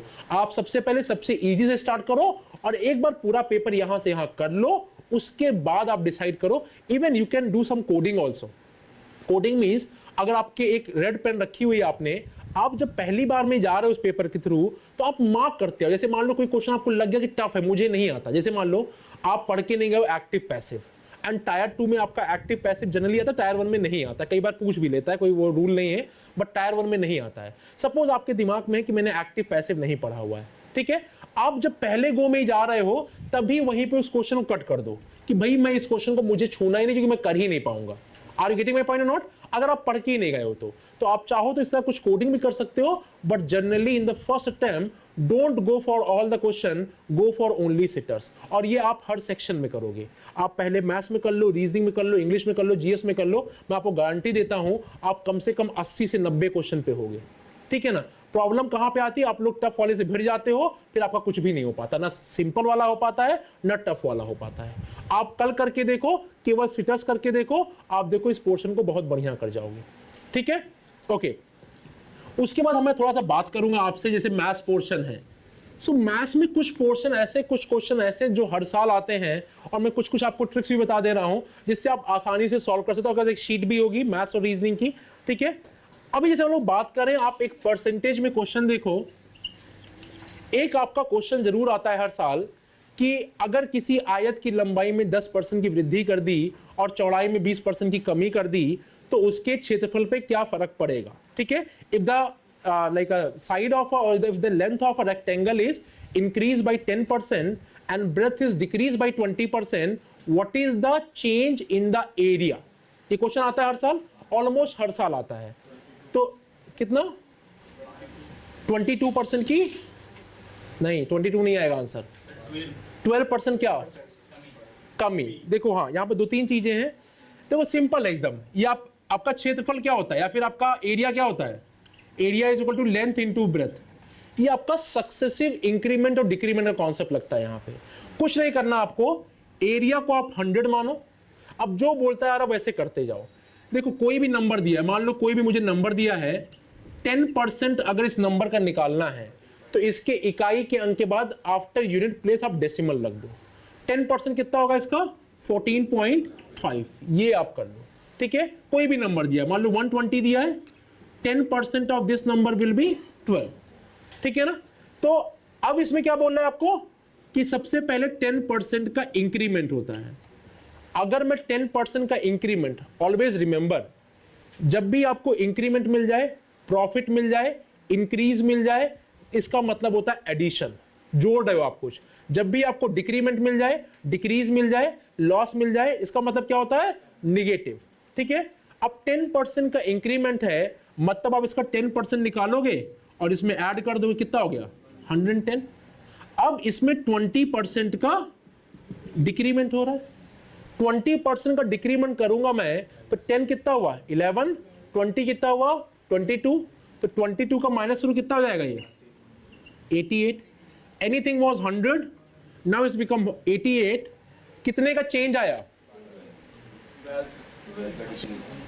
12 का। हाँ प्लीज रिमेंबर दिस थिंग, अगर आपसे चेंज पूछ रहा है तो चेंज क्या आंसर होगा, आपका आंसर होगा तब -12। प्लीज रिमेंबर दिस थिंग, अगर आपसे चेंज की बात की है तो चेंज होगा -12। क्यों? क्योंकि चेंज ना तो पॉजिटिव है ना तो निगेटिव है, चेंज आपका न्यूट्रल टर्म है, तो चेंज -12 होगा। पर पूछा डिक्रीज कितने का हुआ है तो आंसर आएगा 12, ठीक है। इसको आप रिवर्स भी कर सकते हो, इसको आप चाहो तो रिवर्स भी कर सकते हो। कैसे कर सकते हो, कोई चीज 100 थी, आपने 20% का डिक्रीमेंट किया तो कितना डिक्रीज हो गया 80 हो गया। फिर आपने 10% का इंक्रीमेंट किया तो कितना 8 आपने जोड़ दिया इसमें, 10% 8 हुआ, कितना हो गया 88। तो कोई चीज 100 थी 88 हो गई, कितने का फर्क आया, चेंज आया -12% का चेंज आया। मैम आप फॉर्मूले की बात कर रहे हो, A+B फॉर्मूला, ठीक है। A+B फॉर्मूला यूजफुल होता है जब 10 20 ने जब आपको ऐसे दिया हो फिगर, ठीक है। आप इसे सोचो ना, आप मुंह जवानी कर लोगे आप इसे, ठीक है। आप जो फॉर्मूले की बात करोगे, मैं 3 दे दूं आपको दिक्कत रहेगा, आपको 2 बार अप्लाई करना पड़ेगा। AB फॉर्मूला जो है, अगर मैं ऐसे करूं कि आपका जो क्यूबॉइड है, घनाभ है, उसका लेंथ में 10% का इंक्रीमेंट हुआ, ब्रेथ में 10% का इंक्रीमेंट हुआ, और मतलब उसका आपके हाइट में 20% का इंक्रीमेंट हुआ, उसके वॉल्यूम पे कितना फर्क पड़ेगा। आपको 2 बार फॉर्मूला अप्लाई करना पड़ेगा, और मैं चाहूं तो मैं उसे मुंह जबानी भी कर सकता हूं। ठीक है, कैसे करूंगा? देखो please never use formula in the examination. अगर आप फॉर्मूला यूज कर रहे हो, अगर आप एक्स मान रहे हो एग्जाम में, that means you are wasting your time 20 second पर क्वेश्चन। ये हमने पूरा एनालाइज किया हुआ है। आपने जैसे ही एक्स माना किसी क्वेश्चन में, आपने 20 सेकंड पर क्वेश्चन ज्यादा वेस्ट किया।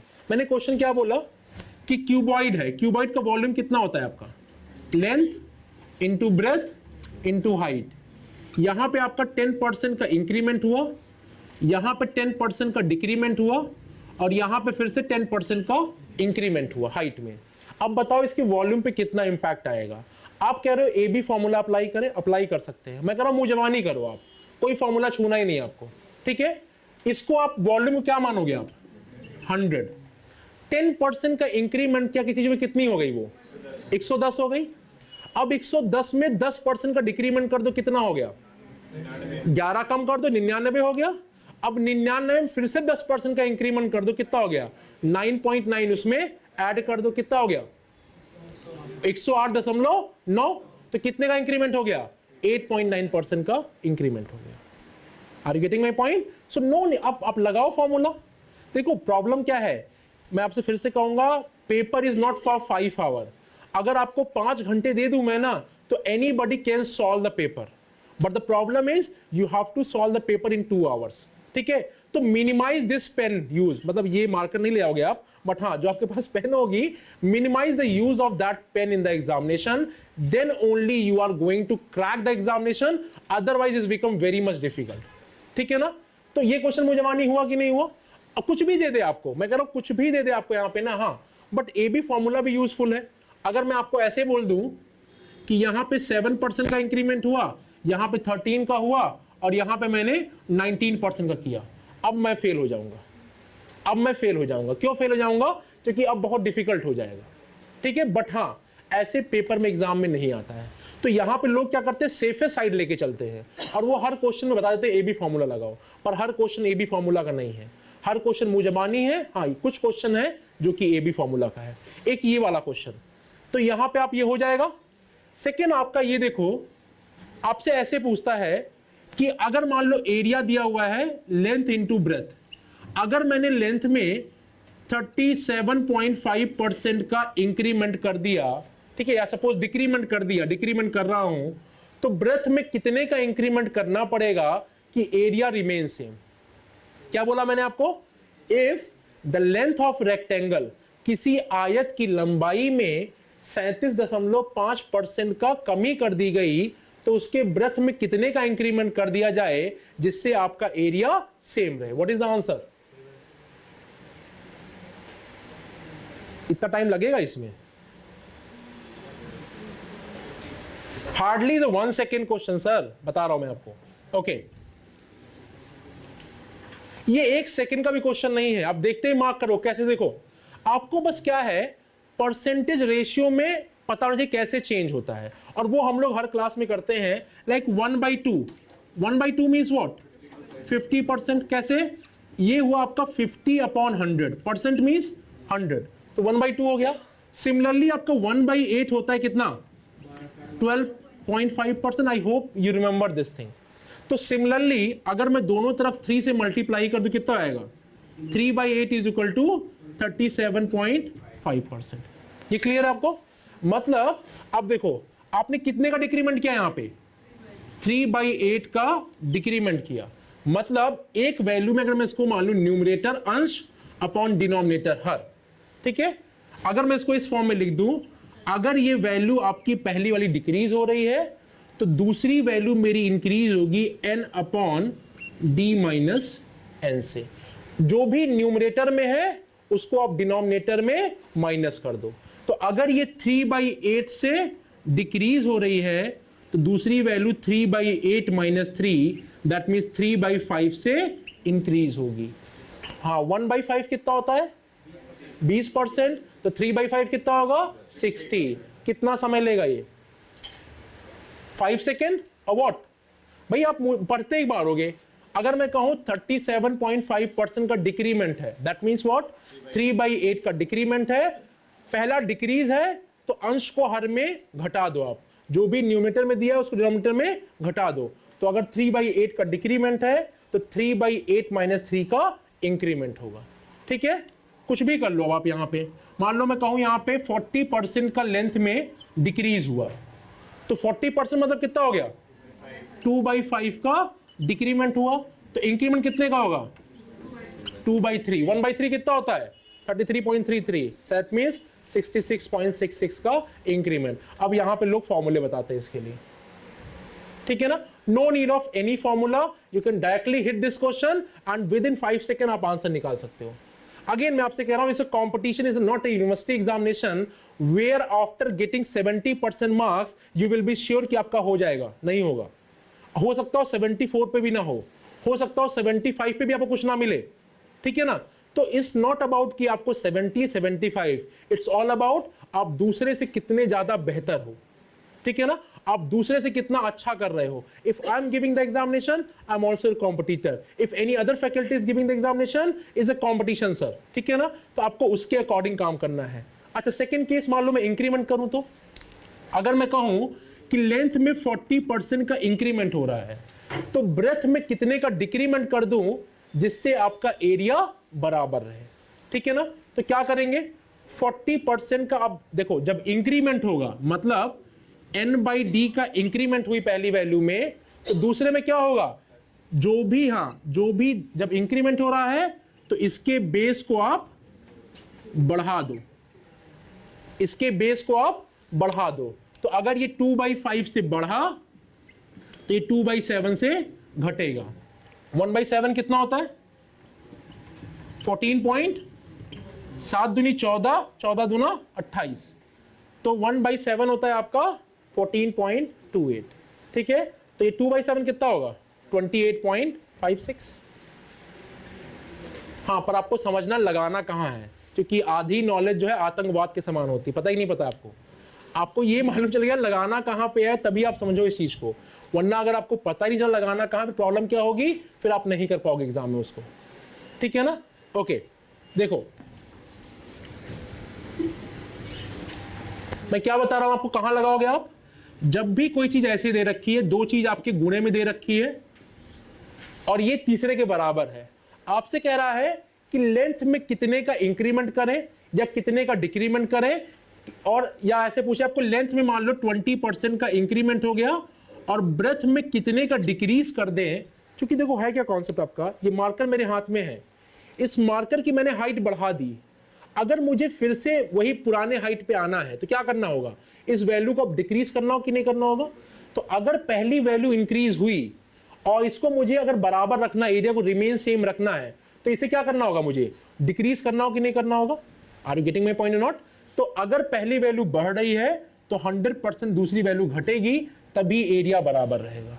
अगर मान लो मैंने पहली वैल्यू घटाई तो दूसरी मुझे बढ़ानी पड़ेगी, तभी मेरा एरिया कांस्टेंट रहेगा, ठीक है। तो पहला चीज, अगर पहली बढ़ी दूसरी घटेगी, पहली घटी दूसरी बढ़ेगी, ठीक है। अब देखो आप इसे, अगर पहली वैल्यू n/d से बढ़ रही है तो दूसरी वैल्यू n/n+d से घटेगी। अगर पहली वैल्यू n/d से घट रही है तो दूसरी वैल्यू n/d-n से बढ़ेगी। अगर पहली बढ़ रही है इंक्रीज द बेस, पहली घट रही है डिक्रीज द बेस। क्लियर ये चीज, ठीक है। अब कुछ भी पूछ ले आपसे, बस आपको अगर रेशियो पता है you can solve the question, ठीक है ना। अगर आपको रेशियो पता है, और ये हम लोग पहली क्लास में करते हैं, अगर आपको ये चीज याद है यू कैन सॉल्व एनीथिंग, ठीक है ना। अगर कुछ भी दे दो आप मुझे, आप आराम सॉल्व कर लोगे। हाँ, अब बच्चा कहता है सर मान लो 17% का इंक्रीमेंट हुआ, तो मैं कहता हूं सर 17% का इंक्रीमेंट, अपना फॉर्मूला लगा के देख लो कितना टाइम लगेगा। अगर आप 17% की बात कर रहे हो तो जो फॉर्मूला बताया गया है आपको वो भी लगा के देख लो कि 17% में कितना टाइम लेगा वो। तो सर टाइम यहाँ 100% कम लगेगा, आप कुछ भी कर लो, और 17% आपको एग्जाम में नहीं देगा, ठीक है। मान लो मैंने कहा कि लेंथ में 30% का डिक्रीमेंट हुआ, अब मुझे नहीं याद रहा 30% कितना, रेशियो कैसे चेंज करें, तो कैसे करेंगे, परसेंट मतलब क्या हुआ, डिवाइड बाई 100, तो 30/100 मतलब 3/10। सो 3/10 का डिक्रीमेंट किया, कितने का इंक्रीमेंट होगा, 3/7 का, माइनस होगा ना, पहला डिक्रीज हुआ है 1/7 14.28, 3/7 42 पॉइंट समथिंग आंसर आ रहा होगा, ठीक है ना। तो ये सबसे बड़ी चीज है आपके लिए। अच्छा एक चीज और, हम लोग मैक्सिमम प्रॉब्लम जो है अप्रोक्सीमेशन से सॉल्व कर सकते हैं। In the examination is never required to find out the exact answer. आपको कभी भी एग्जैक्ट आंसर निकालने की जरूरत नहीं होती है। बच्चा यहां तक जाता है, अगर ऐसे दिया हुआ है 14.2856 तो बच्चा ऐसे निकालेगा, 14 आ गया और ऑप्शन में केवल एक ही 14 है, but still he is able finding out 2856 पूरा जब तक निकाले तो छोड़ेगा नहीं। भाई 14 आया, आप यहीं पे छोड़ सकते हो क्वेश्चन को। No need of going for the कि आपका आंसर इसके आगे क्या आ रहा है। तो आपको विच option is correct is matter rather than what is the correct answer, ठीक है। एंड मैक्सिमम प्रॉब्लम आप सॉल्व कर सकते हो विदाउट एक्स वाई माने। एक क्वेश्चन बताओ, आप मुंह जवानी करके देखो कि आपके पास है कि एक गैरेज में 100 गाड़ियां खड़ी हैं। बिल्कुल सिंपल क्वेश्चन पूछ रहा हूं मैं आपसे। एक गैरेज में, बस आई एम टेलिंग द अप्रोच, एक गैरेज में 100 गाड़ियां खड़ी हैं, उसमें से कुछ 2 व्हीलर है, कुछ 4 व्हीलर है। क्या है? कुछ 2 व्हीलर है, कुछ 4 व्हीलर है। The total number of tyres is 240 and number of vehicle is 100। Find out how many 2 wheeler and how many 4 wheeler. Question clear है?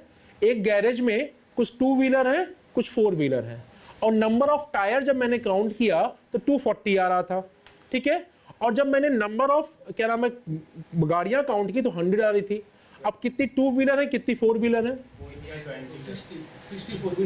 64 व्हीलर। 6 चौको 24 तो ऐसे ही हो गया सर। 80 20 एंड 80, वेरी गुड, ठीक है ना। अब इस क्वेश्चन को करने के 1000 तरीके हैं, पर आप वही 5 सेकंड में भी कर सकते हो, ठीक है। अप्रोच देखते हैं इसकी। आप एक्स वाई मानोगे, जो भी करोगे, हाँ जस्ट आप जो भी करोगे, I am not very much sure कि आप क्या कर रहे होगे, I am just giving you approach, ठीक है। अगर मैं मान लेता हूं कि सारी की सारी 2 व्हीलर ही है, कितनी?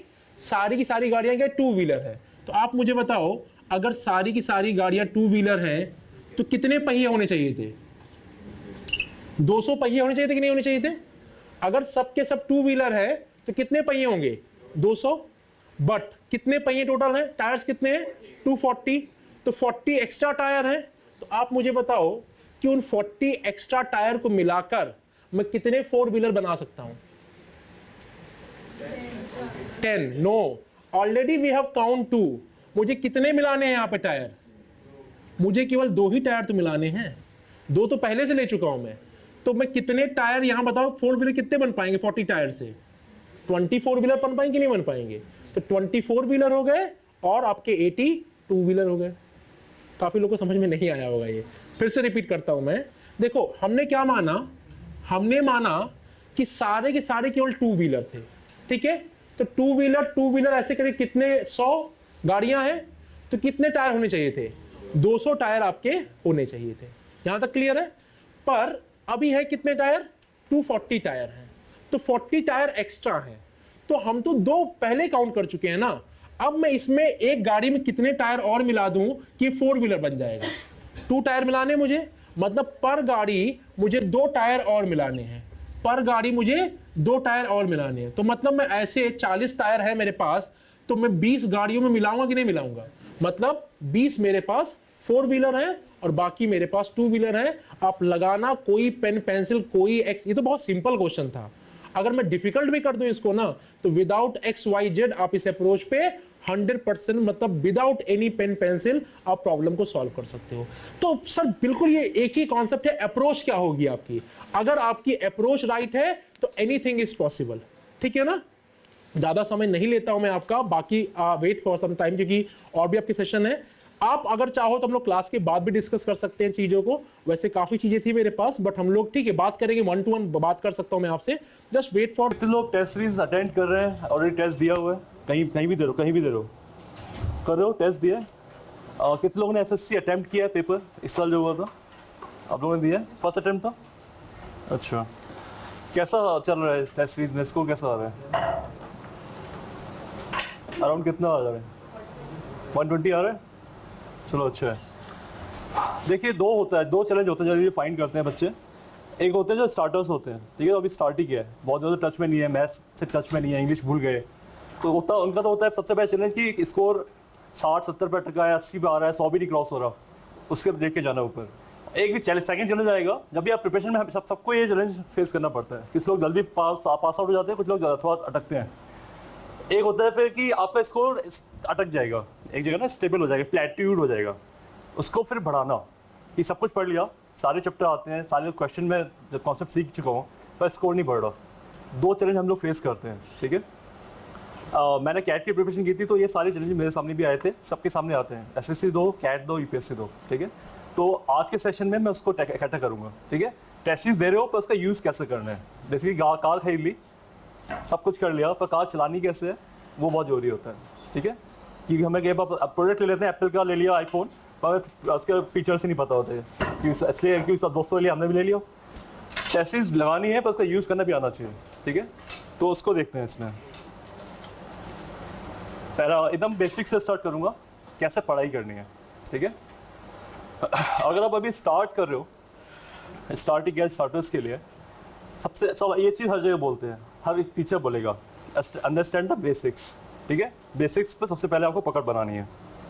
जैसे कि मैं एक छोटा सा चीज़ पूछता हूँ कि लीप ईयर क्या होता है, बहुत छोटी सी चीज़ है, क्या होता है, कैसे पहचानते हैं लीप ईयर? हाँ,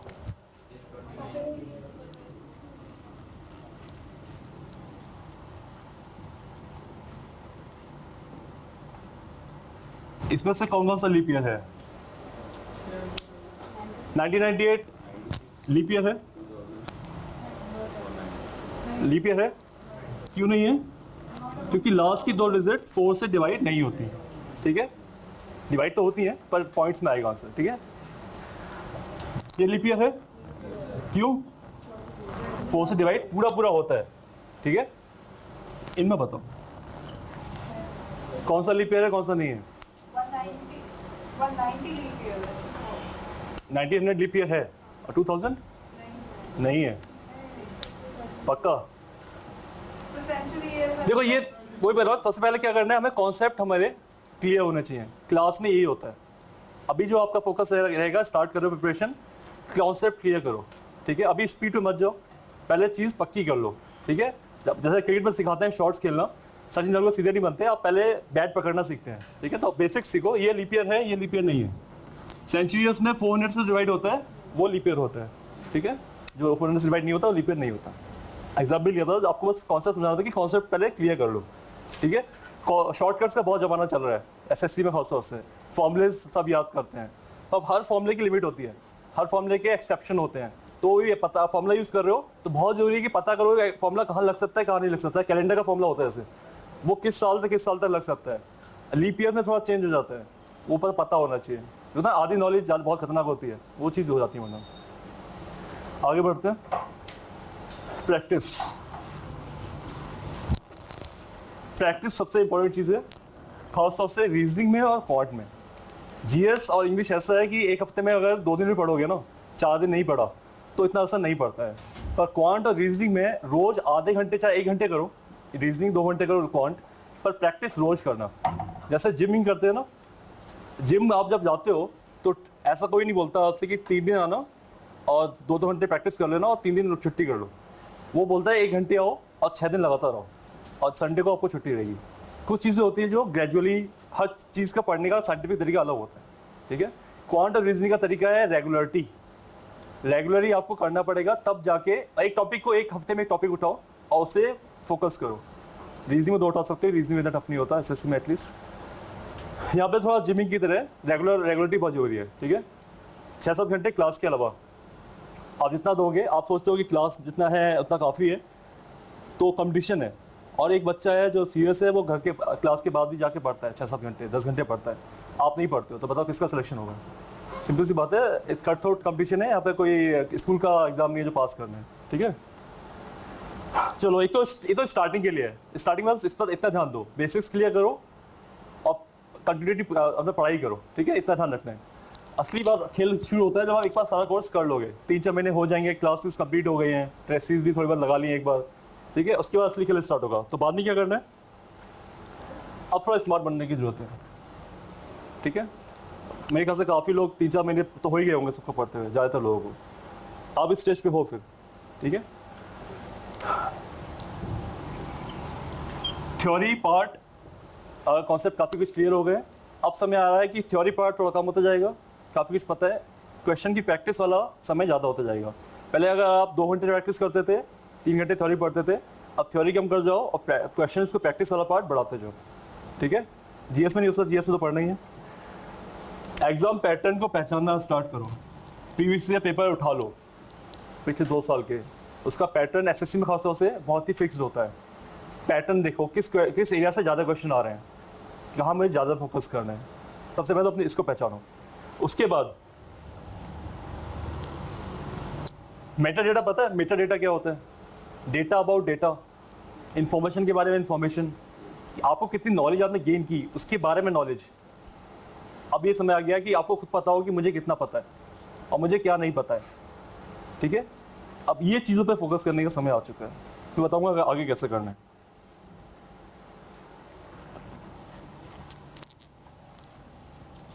सबसे इंपॉर्टेंट एरियाज, कोई मुझे बता सकता है कि जीएस में कौन सा इंपॉर्टेंट एरिया है?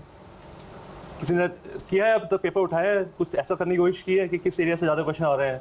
बायोलॉजी से ज़्यादा आ रहे हैं, बायोलॉजी में कहाँ ज़्यादा आ रहे हैं, या फिर रीजनिंग में कहाँ से ज़्यादा क्वेश्चन आते हैं? ये सब कोशिश की है अभी करने की? नहीं की तो करना, इसके बिना नहीं होगा। इसके बिना आप जाओगे स्कोर कर लोगे पर उतना नहीं कर पाओगे जितना आप कर सकते थे, ठीक है। दुश्मन को पहचानना सबसे इंपॉर्टेंट होता है, जंग का पहला असूल है, ठीक है।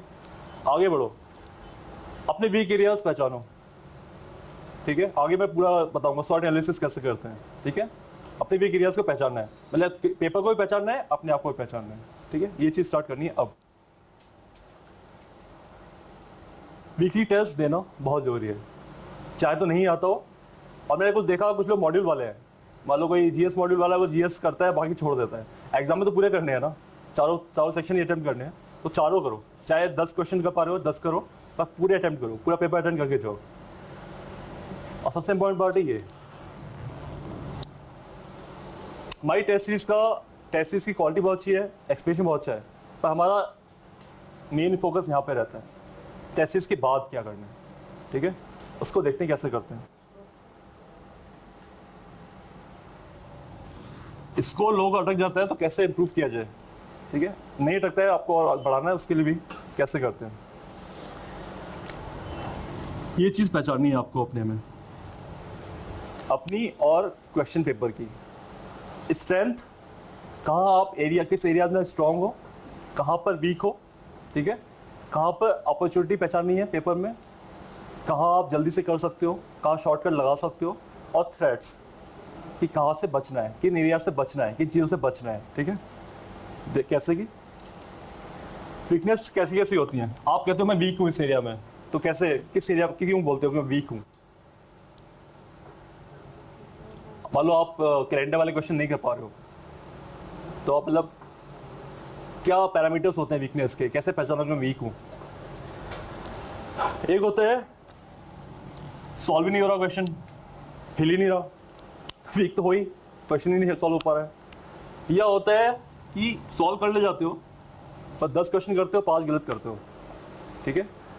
पहला देखते हैं कि सॉल्व जब नहीं हो रहा है आपसे क्वेश्चन, बेसिक सिंपल सी बात है, आपको कॉन्सेप्ट नहीं पता, इसको करके देखो। मैं समझा देता हूँ हिंदी में। एस पॉइंट से पी पॉइंट तक जाना है, ठीक है। बीच में रास्ते हैं, एक बार एस से यू चले गए जैसे, मैं वापस नहीं आना है, जैसे एस से यू चले गए, बैक ट्रैक नहीं करना है, वापस नहीं आना है, एक बार आगे जा सकते हो, पीछे नहीं जा सकते। तो एस से पी तक पहुंचने के कितने तरीके हैं, कितने रास्ते हैं अलग अलग, ये आपको बताना है। सवाल ये पूछ रहे हैं, ऑप्शन दिए हुए 3, 6, 9 और 18। कोई कर सकता है ये क्वेश्चन? काउंट मत करना, ठीक है। काउंट करके तो कर लोगे पर बहुत टाइम लगेगा। ये यहाँ से आ जाने के 3 रास्ते हैं, यहाँ से आ जाने के 2 रास्ते हैं, यहाँ से आ जाने के 3 रास्ते हैं, 18 तरीके होते हैं, ठीक है। यहाँ से आ जाने के 3 रास्ते हैं, इसके बाद यहाँ से यहाँ जाने के 2 और हैं, तो तीनों को 2 से मल्टीप्लाई कर देंगे, ठीक है। टोटल कितने हो गए? 6। यहाँ पहुँच गए हम लोग, यहाँ पहुँचने के 6 तरीके हैं। अब 6 अलग तरीके से हम पहुँचे हैं यहाँ तक, तो इसके बाद 3 तरीके और हैं, तो उन 6 के लिए 3 तरीके और हैं, 3 6 और बन जाएंगे, 18 हो जाएंगे, ठीक है। तो इतना इजी क्वेश्चन है, तो आप 15 सेकंड में कर ले जाओगे, पर कॉन्सेप्ट पता है तो, नहीं पता तो काउंटिंग करते रह जाओगे, 2 मिनट लगाओगे। तो पहला तो चीज़ है कॉन्सेप्ट सीखो, ठीक है। आगे होता है लो एक्यूरेसी, कि बंदे सोचते हैं बहुत सिंपल टॉपिक है, काउंटिंग वाउंटिंग जैसे सीक्वेंस वाले क्वेश्चन होते हैं, कैलेंडर के होते हैं, कुछ लोग से बड़ा ईजी है, पर एक्यूरेसी उनकी गोल होती है। उससे सवाल पूछें तो 10 में से 5 गलत, तो वो भी आपकी ब्लंडर है, इसका मतलब कहीं ना कहीं कमी है, तो उसको पहचानना। ओवर कॉन्फिडेंस में तो कोई मत आना एग्जाम में, चाहे एसएससी एग्जाम इजी मानते हो, इजी को इजी मानते हो, ठीक है कुछ हद तक, पर ओवर कॉन्फिडेंस मत आना। इस क्वेश्चन को करके देखो।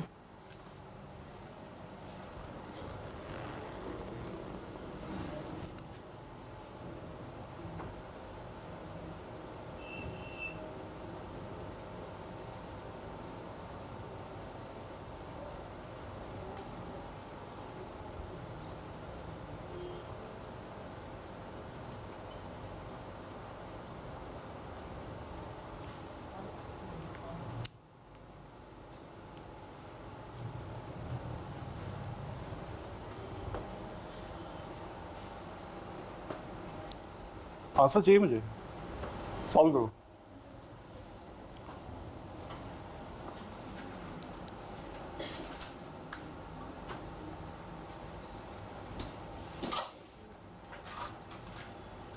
बहुत टिपिकल सीक्वेंसिंग का क्वेश्चन है, बहुत बार आता है एग्जाम में, हर तरह के एग्जाम में आता है, एसएससी नहीं, बैंकिंग, सीसेट सब में आता है।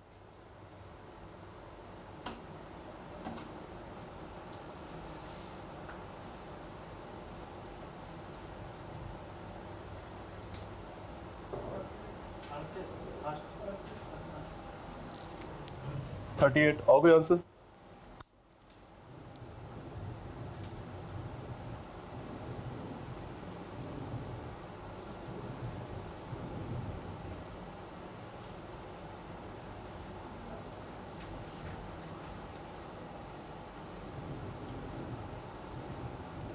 सबसे आंसर चाहिए मुझे, ऐसा क्वेश्चन नहीं है कि इसमें मुझे आंसर नहीं मिल रहा है।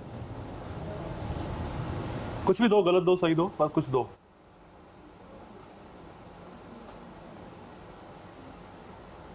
अनिल लेफ्ट से 7वें पोजीशन पे है, जैक राइट से सीधे हाथ से 18वीं पोजीशन पे है, ठीक है।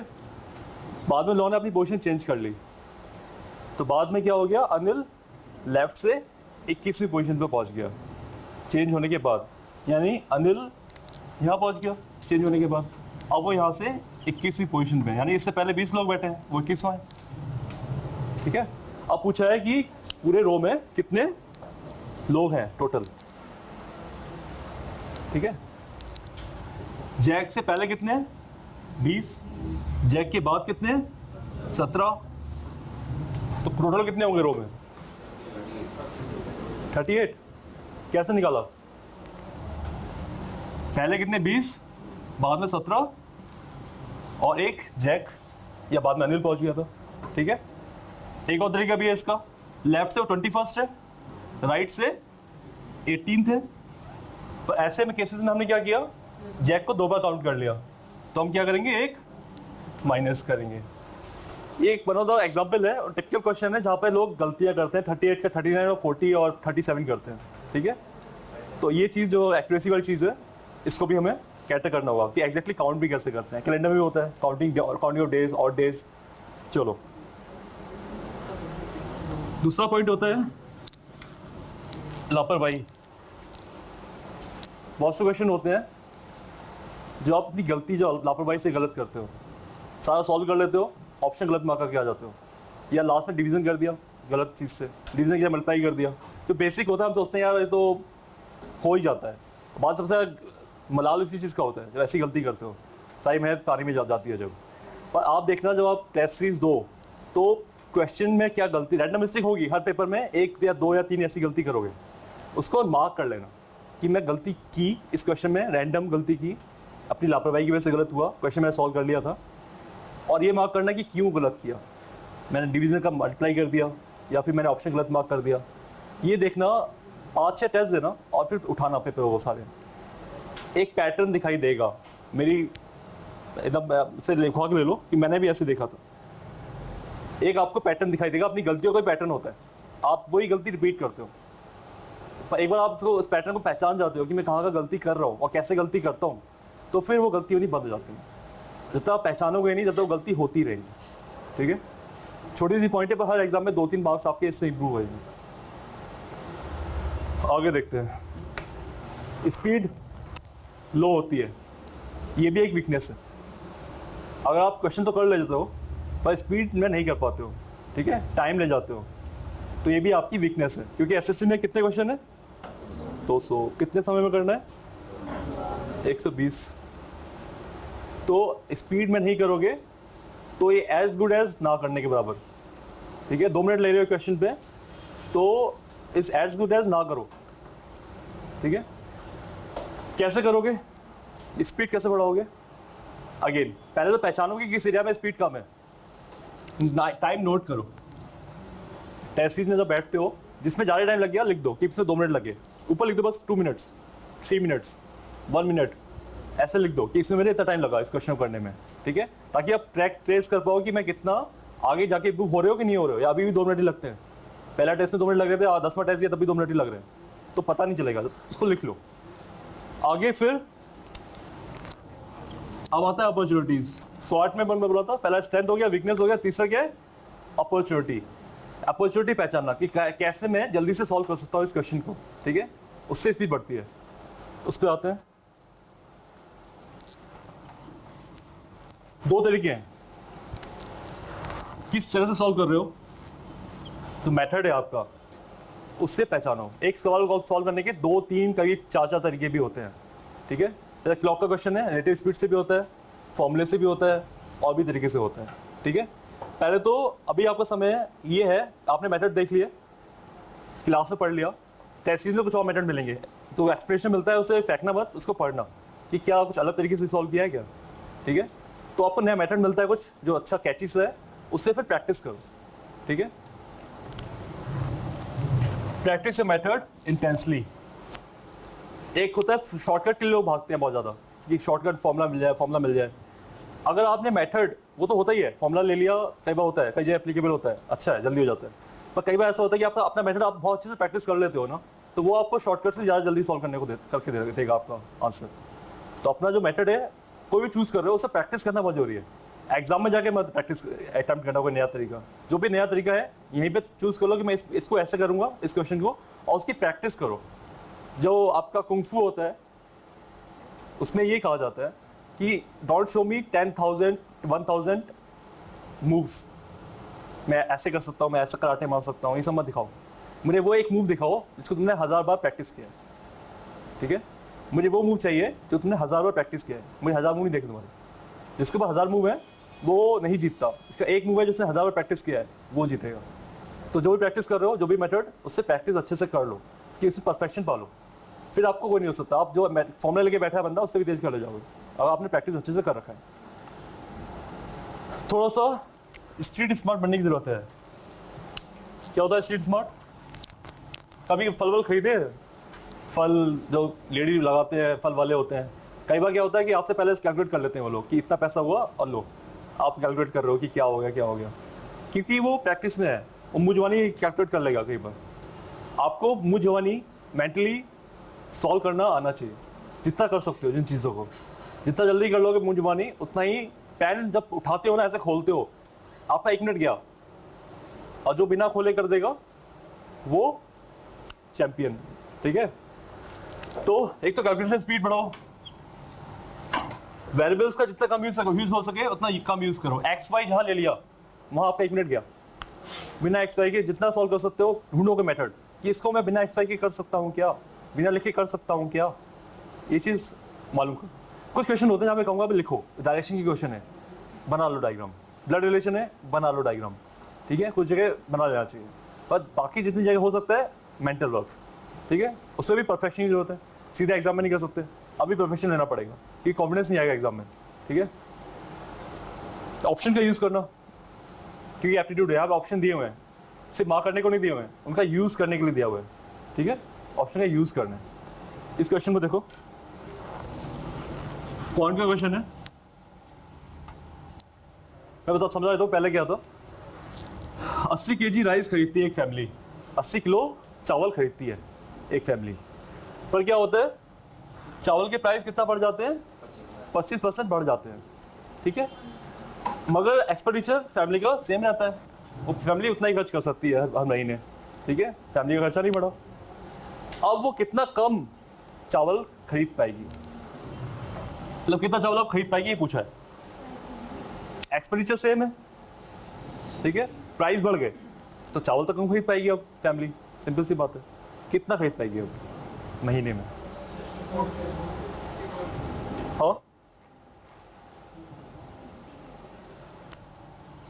हाँ सही है। एक्सपेंडिचर क्या होता है basically, price per unit. 1 kilo कितने का खरीदा, कितना प्राइस है उसका 1 किलो का, और क्वांटिटी कितना खरीदा, यही होता है एक्सपेंडिचर, ठीक है। ये जब सेम है आपका, ये सेम रहेगा, प्राइस कितना बढ़ा 25%, पूछा है ये कितना कम हुआ, ठीक है। जब कोई चीज जैसे 100 है, अगर मान लो प्राइस 100 था तो कितना हो गया 125, ठीक है। एक तो होता है एक्सवाई मेथड, एक्सवाई मेथड से करोगे तो टाइम लगेगा। एक होता है मेंटली कैसे करोगे, 100 का 125 हो गया है, ठीक है। 125 को वापस अगर 100 पे लेके आना है, ये 25% इंक्रीज है। 100 का 125 25% इंक्रीज है।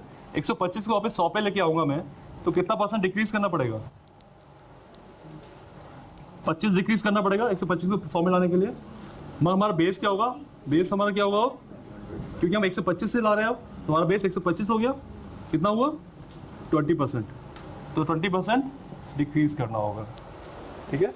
ये सब बुझवानी हो जाता है, ठीक है, मेटल हो जाएगा। 20% यानी कि क्वांटिटी डिक्रीज होगी। पहले कितना था 80 kg, 20% कितना है 16 kg, कितना होगा 64 kg। एक एग्जाम्पल दिया है, ऐसे बहुत सारे एग्जाम्पल, ठीक है, जहाँ आप बिना एक्सवाई का करोगे, ठीक है। तो ये चीज़ पहचानना, इन अपॉर्चुनिटीज़ को पहचानना कि कहाँ पे मैं बिना इसके कर सकता हूँ। एग्जाम में ऑप्शंस से पहचानना कि क्या मैं ऑप्शन यूज़ करके और जल्दी कर सकता हूँ, ऐसे स्पीड बढ़ती है, ठीक है।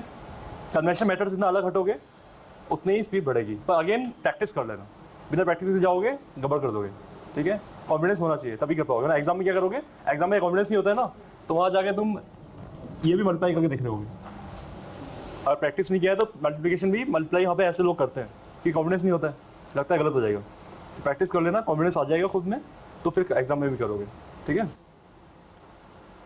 अब थ्रेड्स पे आते हैं। एसएससी में ऐसे थ्रेड्स बहुत ज़्यादा नहीं होती। थ्रेड्स क्या होती है, जिन चीज़ों से बचना है, ठीक है। खासतौर से जहाँ टाइम वगैरह खराब होता है जिन क्वेश्चंस में, उन क्वेश्चंस को पहचानना और उनसे बचना। ट्रैप क्वेश्चंस को पहचानना एक कला है, ठीक है, कि जहाँ पे आप फंस रहे हो। जैसे रीजनिंग में एग्जाम्पल लेता हूँ, तो कुछ सीरीज के क्वेश्चन हो सकते हैं जहाँ पे आप फंस जाओ। आगे नहीं, सबके लिए सेम नहीं होता, इसको करके देखो। इस बार टेस्ट भी आया था ये वाला क्वेश्चन। मिसिंग नंबर बताना है।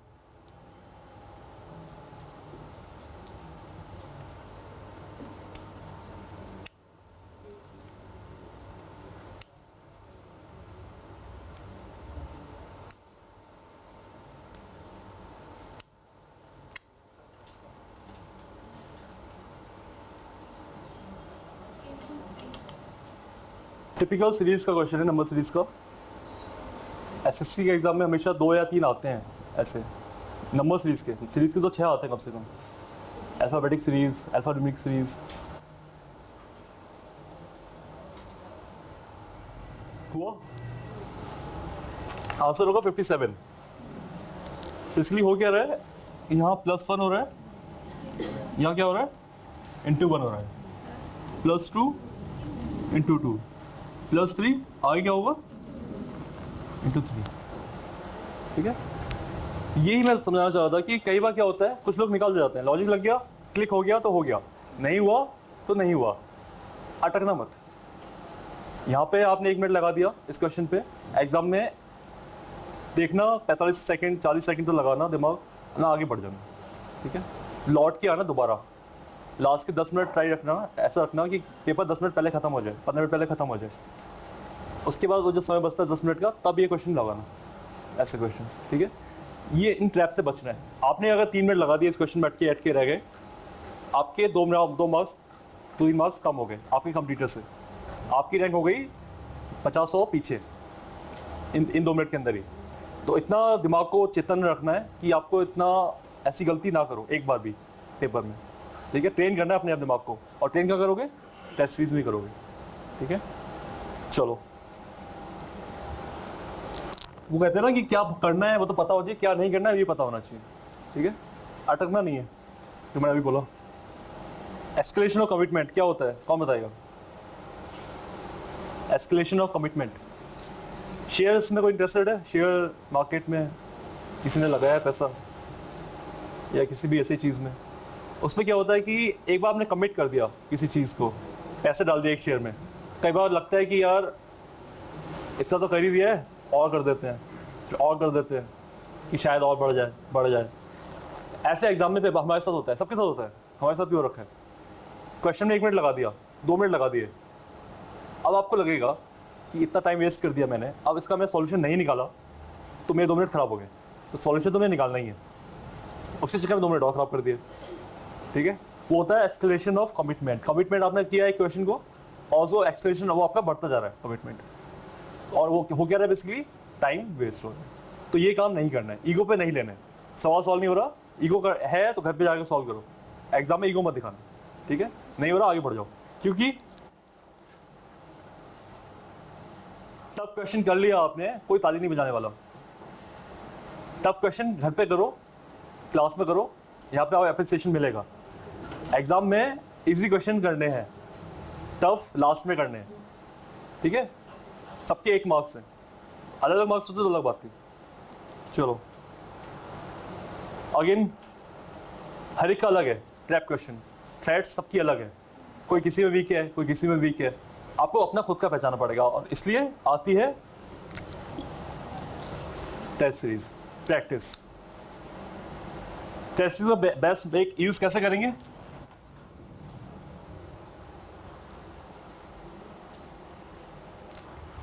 जो अब तक किया था ये काम करना है, ठीक है। टेस्ट सीरीज में नहीं, ये चीज़ आप घर पे भी करोगे, जब प्रैक्टिस कुछ भी करते हो तो ये सब करना है, ध्यान नोट करते जाओ। मेरे ये स्ट्रॉन्ग एरियाज हैं, मैं तो डायरी बना ली थी, वीक एरियाज हैं, अपॉर्चुनिटीज़ क्या हैं, थ्रेट्स क्या हैं, दिमाग में डालते जाओ, ठीक है। पेपर अगर 2 घंटे का है तो 4 घंटे एनालाइज करो, पेपर ले जाओ, कहाँ मैंने गलती की उसको एनालाइज करो, क्यों गलती की, कहाँ पे टाइम लगा। रीजनिंग सेक्शन में मेरे 40 मार्क्स आ रहे हैं, 45 कैसे करूँ, कहाँ कहाँ एरियाज है जहाँ पे मैं इम्प्रूव कर सकता हूँ, कहाँ कहाँ मैं गलती करके आ गया, ये सब एनालाइज करना, ठीक है। वही स्वॉट एनालिसिस करनी है पूरी हर पेपर की, जितने पेपर में करना, जितना एनालिसिस करोगे इसको इम्प्रूव होगा। कहते हैं ना योग में कि you have to look within, solution lies within, salvation lies with in.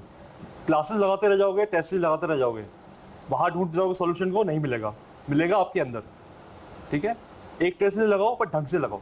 कहते हैं ना जो करो ढंग से करो, बहुत ज़्यादा मत करो, कम करो, अच्छे से करो, ठीक है। ये काम करना है। चलो, अप्रोचेस लगाओ डिफरेंट तरह की, जितने एक्सपेरिमेंट करने हैं टेस्ट सीरीज में कर डालो। क्या क्या एक्सपेरिमेंट कर सकते हो टेस्ट सीरीज में? कौन सा सेक्शन में पहले करूँ, किससे मैं स्टार्ट करूँ, या फिर मैं क्या करूँ कि सारे इजी क्वेश्चन कर लूँ सारे सेक्शंस के पहले, और फिर सेकंड राउंड में आऊँ और फिर हार्ड क्वेश्चन जो बच गए मेरे हर सेक्शन में वो करूँ। दूसरी अप्रोच। तीसरी अप्रोच कि लास्ट में मैं कोई टाइम नहीं छोड़ा, मैं लास्ट में 15 मिनट छोड़ूंगा, कुछ भी कर लूँ जल्दी करके 15 मिनट छोड़ूंगा लास्ट में, और फिर वो क्वेश्चन करूँगा जो मैं लगता था कि मैं कर ले जाऊँगा पर टाइम लग रहा है। एक अप्रोच ये हो गई। सारी अप्रोचेस ट्राई करो, मैं तुक्का नहीं मारता, मैं गलत तो मारता हूँ तो गलत हो जाता है, एक बार मार के देखता हूँ क्या होता है। सारे जितने भी एक्सपेरिमेंट करने हैं टेस्ट सीरीज में कर लो, इसलिए अपनी स्ट्रेटजी डेवलप करो एग्जाम में क्या करने वाले, ठीक है। अभी करनी है ये चीज़। डाउट सेशन होगा, अटेंड करो, एक्सप्लेनेशन मिलता है वो देखो, ठीक है। Try to find out better methods, tricks. क्या होता है क्लास में, आपने कहीं भी क्लास की हो वहाँ पे कुछ चीज़ बताई, जितना टीचर ने पता है उसने बता दिया उसने, ठीक है। जनरली क्या होता है यहाँ पर बहुत ज़्यादा डेडिकेशन के साथ सब कुछ नहीं बताया जाता, ठीक है, काम चलाया जाता है। बता दिया आपको ये भाई एक क्लास में एक टॉपिक खत्म, जाओ। क्या होता है, और भी तरीके होते हैं, और बेटर तरीके भी हो सकते हैं। वो कहाँ मिलेंगे?